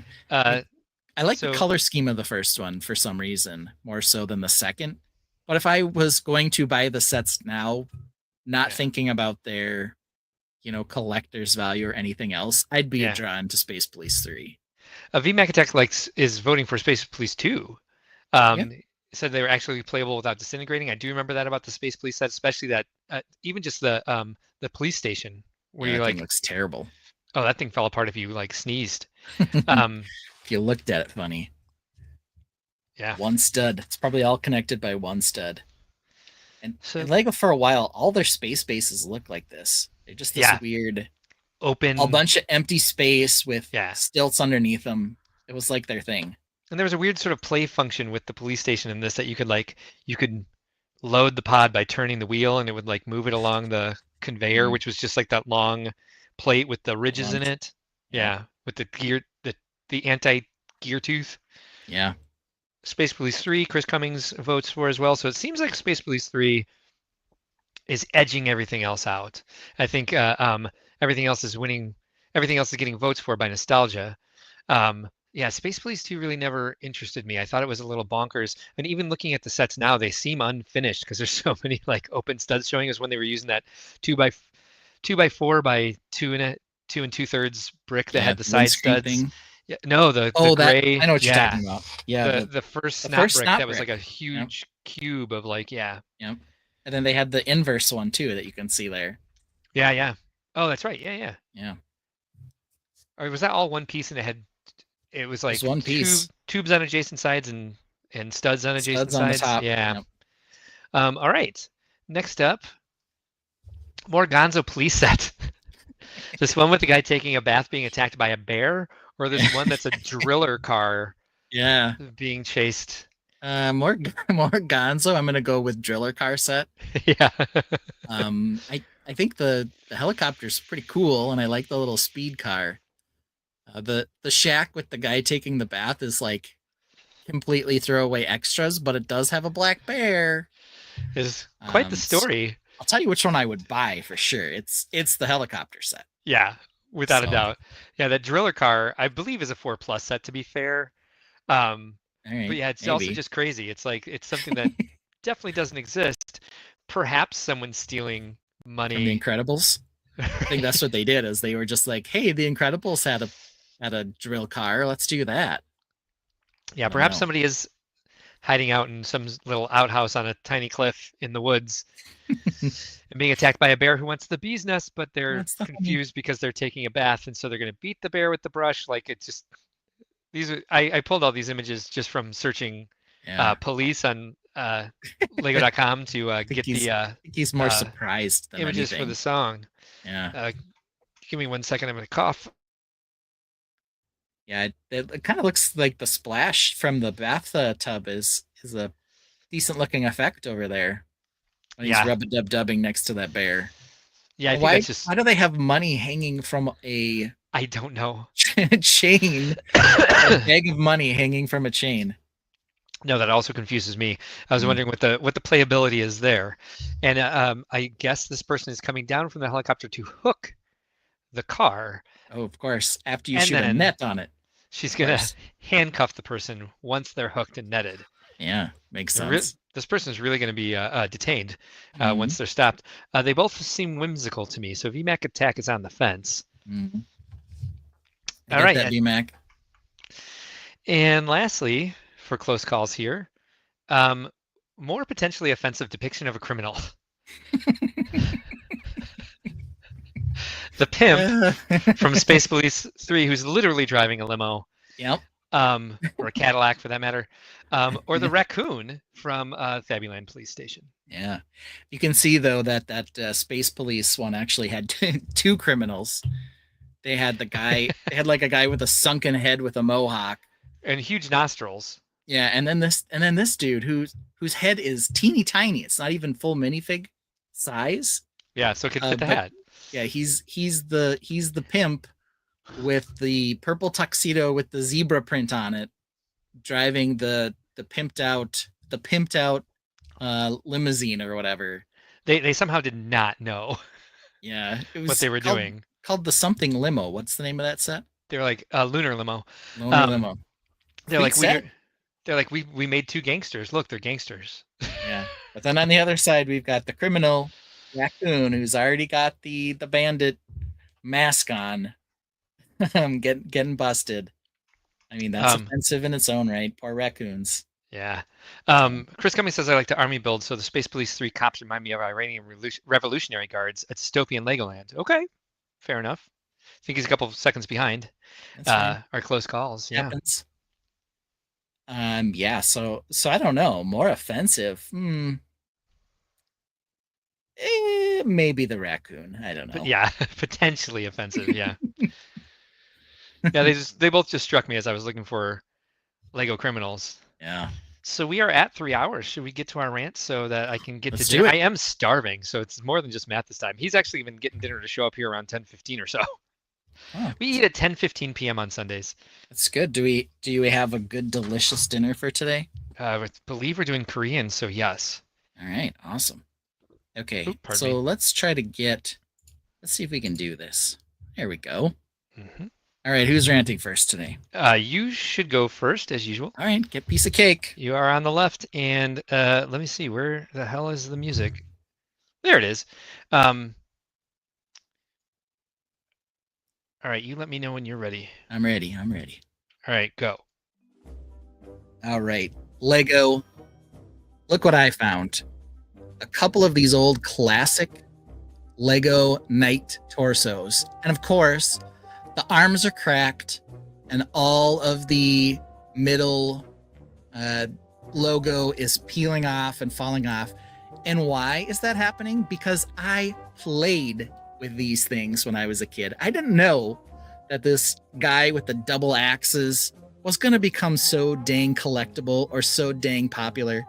But you went ahead and made hilariously playable and lovable figures that I have now ruined because I put these things in the sandbox. The freaking sandbox, Lego. Why didn't you tell me when these came out that they were collectible and not for play?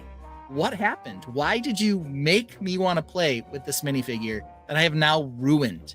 I've ruined this minifigure, Lego, and it's your 3 fault. seconds. You owe me. You need to compensate me for me ruining this figure. You know, I think that's only fair. I agree. If they were to just be like, hey, these figures are collectible and not for fun, I would have known better. But I'm stupid and I didn't. So, I mean, that's how it went. I did put the new shield, though, on him from the castle that we talked about last week.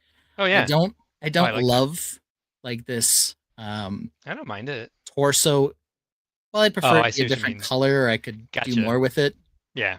But it looks good together for sure. Yeah.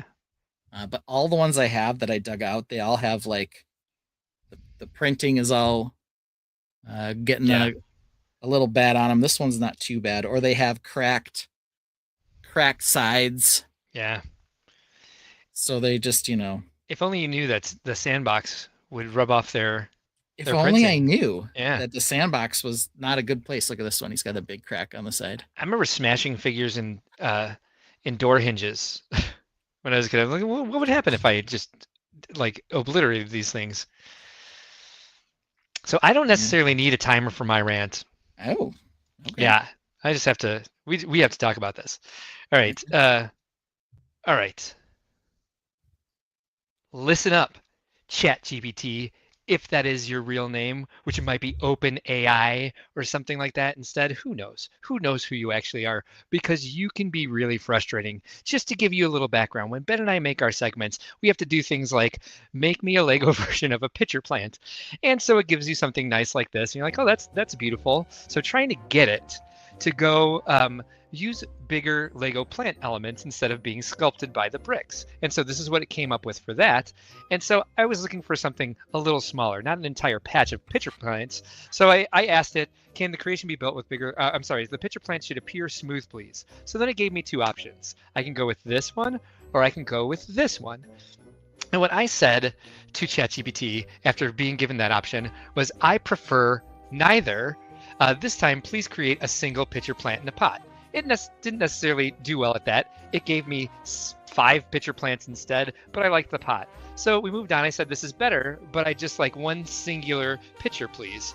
And so it gave me this, which was 2 pitcher plants talking to each other. I was like, not exactly it quite yet, sorry.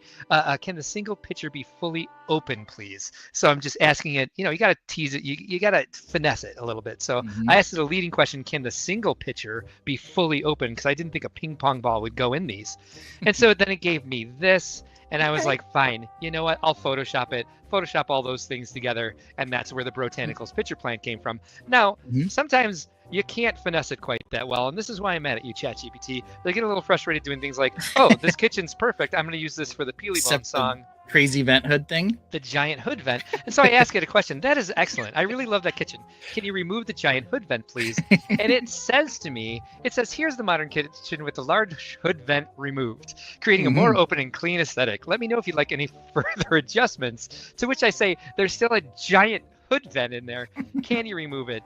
And I had to start over with this one. So these are some of the problems that Ben and I run into when we're dealing with ChatGPT. For example, this one.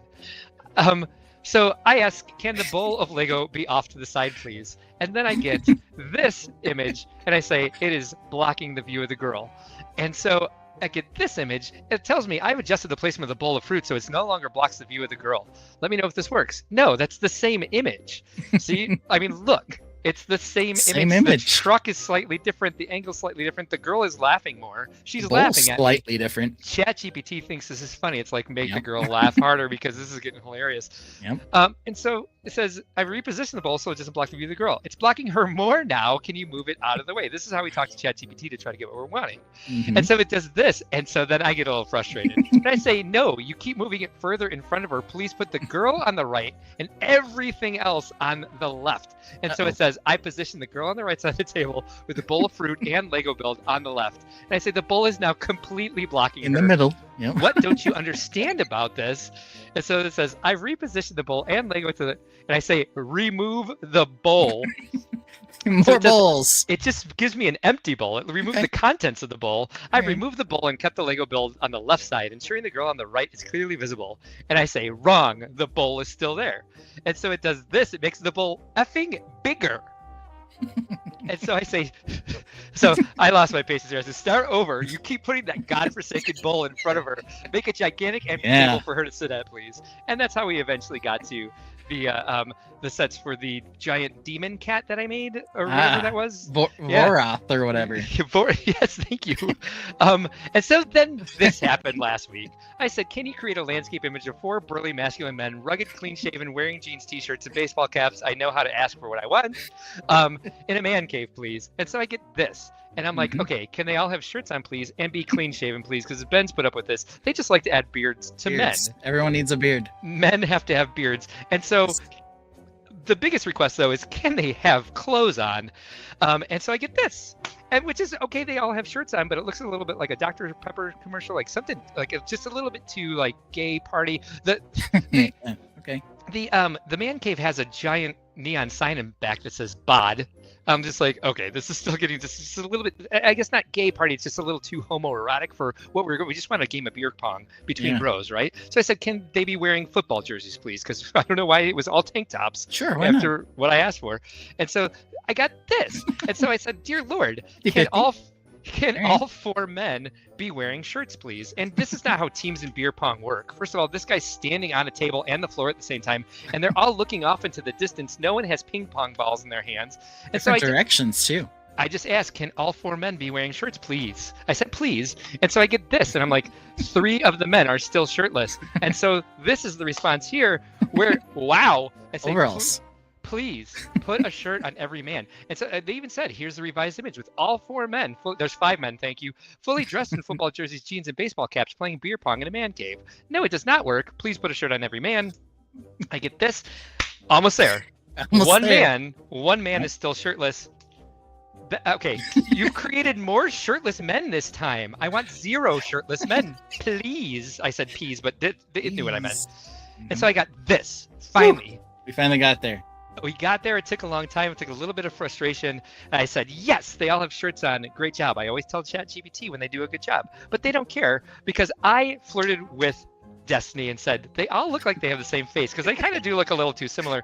And I'm just like, could maybe just one more adjustment. Now that they're all clothed, can they look more different from each other? And I got this. I got the exact same face on every one of these fuckers. And it said, their faces should be different, please. Yeah, at least they're all still wearing shirts. They're all still clothed. This is great. And what's frustrating too is like these are better compositions. Like they're all in completely different clothes. Yeah. This is actually beer pong happening. They're across the table from each Says other. beer pong. I mean, they're playing with poker chips instead of ping pong balls, but it's beer pong, like It's the four-way basic setup. apparently, but that's And fine. so then this is how you have to try to tweak things. You have to ask it questions like, why are they all identical? Until I get this. Here's the updated version with attempt to diversify the facial features. Okay. What? It's the exact same face. They're also wearing they also have beards. All three of them have backwards caps. All four of them. Right, and the differentiation between what they're wearing says they are still, and it's a good beer pong setup. Yeah, they're facing the wrong damn direction. I don't know what they're looking at. We're back to that. But so I said they're still identical, and I got this, which is almost the exact same image. And so I'm getting frustrated. I say maybe you could just differentiate their facial features instead of sending me the same image repeatedly. So then I got this, and I cut one of them out, and one of them was the exact same image as this, and I was just like, here's a revised image with differentiated facial features for each of the four men. I say still wrong, and I get this, which is very much still the same image, and I lose it. I say stop. You've failed 7 times in a row to understand a simple request. I'm arguing with ChatGPT now. I'm telling it off. Soon you'll tell me I requested too many pictures and have to wait, because if you request too many pictures in a certain amount of time, it puts you in ChatGPT jail. And it says, please wait 7 minutes before. I've had a 24-hour wait put on me before because I've been trying to create so many images. And then I said, you're wasting my time. Good night. Good night. It didn't really care that I was mad at it, but my favorite argument with ChatGPT is this. This is Ben trying to create the Darth Sock pet clinic. This is just one iteration. I could choose between him trying to make Darth Sock on the cover of this Lego set or Darth Sock in the actual lifestyle shots. I chose the lifestyle shots. But I just love this where Darth Sock becomes it's kind of a minifig with with some sort of sock puppet pig hood on where his eyes are the nostrils. Find out what I said to this thing because I yell at it too. Yep. So this I'm kind of going out of order here, but he had gotten this picture up here in the right hand corner, and so he said it looks pretty good. He's being polite. He's trying to like gently move it in this direction. But Darth Sock is missing. Can you also add some houseplants to the shot as well? A stack of books and bowls contain. This is needed in a lifestyle shot, so he gets this, and it's like so Darth Sock is back in there, and says here's the updated lifestyle shot with Darth Sock included, along with some added house plants, blah blah blah, and so then this happens next. He says that's close, but what happened to the pet clinic? And so again, this is a little bit out of order. So after he asks for the pet clinic, he gets this. I got to that. which he responds. One issue with the image, pardon me for complaining, Darth Sock now looks like a dog instead of a sock puppet. Yes, so I did. Keep everything the same, but fix that issue, please. And so then he got this image where Darth Sock looks even more like a dog sock puppet. And so he goes further and asks it, no, Darth Sock gets worse with every version. You keep the silly sock puppet that doesn't look like Darth Sock and then add Darth Vader. That is not what I want. Get rid of the other sock puppet and just add Darth Sock. To which ChatGPT says, thank you for clarifying. It sounds like I've mistakenly added an extra silly sock puppet. Look, while combining Darth Sock with Darth Vader's elements incorrectly. What you need is only Darth Sock in minifigure form. But this is what he gets. This is what he gets as a sad woman who's more of a sock puppet than this was. Like, she's not even necessarily holding it. That's not puppet. It doesn't. His mouth doesn't open. But she is clearly like, she is trying to get Darth Vader to tell her where the stormtrooper touched him with this sock puppet. Like, talk to the sock puppet. It's okay. The sock puppet is safe, is what's happening here. And so Ben tells it, you're going backwards. And so Ben gets this in response. It seems I've missed the mark on Darth Sock, especially maintaining the balance between his Sith Lord and sock puppet elements. Let me focus on making him look like a proper Lego minifigure while still clearly incorporating the quirky sock puppet features, like the stitched mouth and googly eyes, with the Sith Lord aspects like the cape and lightsaber. Thank you. I totally understand your needs, Ben. I'll make sure this next attempt stays true to your original description. You can count on me, Ben. I'm ChatGPT. I'm counting on you. Not only is she like, she's graduated from like sock puppet therapist, she's wearing a Jedi robe and she's trying to encourage Darth Vader to kill the sock puppet. I love this. That clinic is still back there. The P clinic is now a puppet show stage. It is. Look at a tiny guitar. There's ferns and a guitar. And she's wearing sock puppets on her feet. Yep. Yeah, there we go. I was probably done with it about now. I'm just like, whatever. So take that, ChatGPT. Take that. I've ranted against you, and you'll have to live with that for the rest of your life, which is probably probably be forever. ChatGPT is not necessarily intelligent. It's just like what happened to the sock to make it so evil. That's the story we wanted to tell, but ChatGPT wasn't letting us.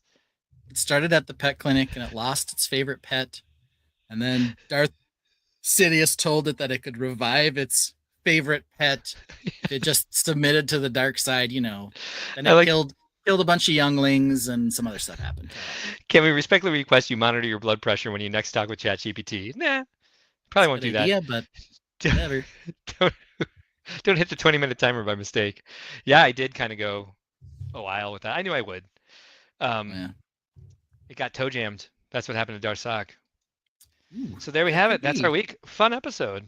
Yeah, I thought Fun so. Episode. It finally happened. We crossed over on a set or idea with what do you know, but minifig faces on nonviolent perpetrators. Yes.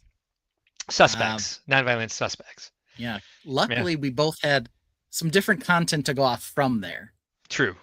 But, you know, hopefully people had a little bit of fun with that. And it all bled together with the trademark crimes that I ended up going for. So Ben, we're not sure if we're going to be here next week or not.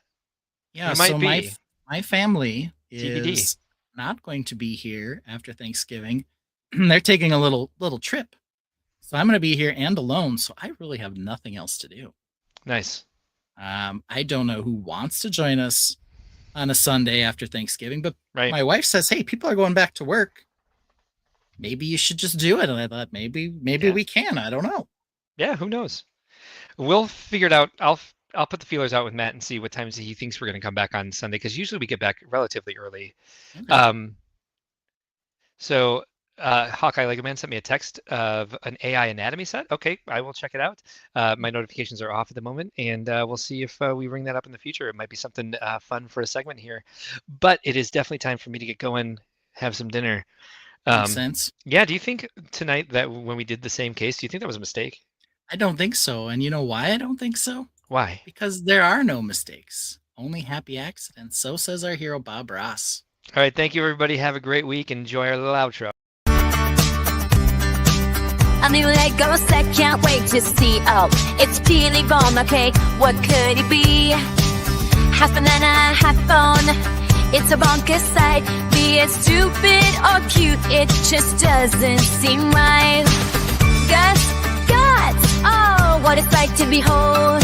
Little brown splatters, stories untold. Is it a bruised banana or something else? How did Peely Bone end up on the shelves? A banana with a skeleton, what's the deal? A mashup too wild to find the appeal. He's not a doorbell, don't say ding dong.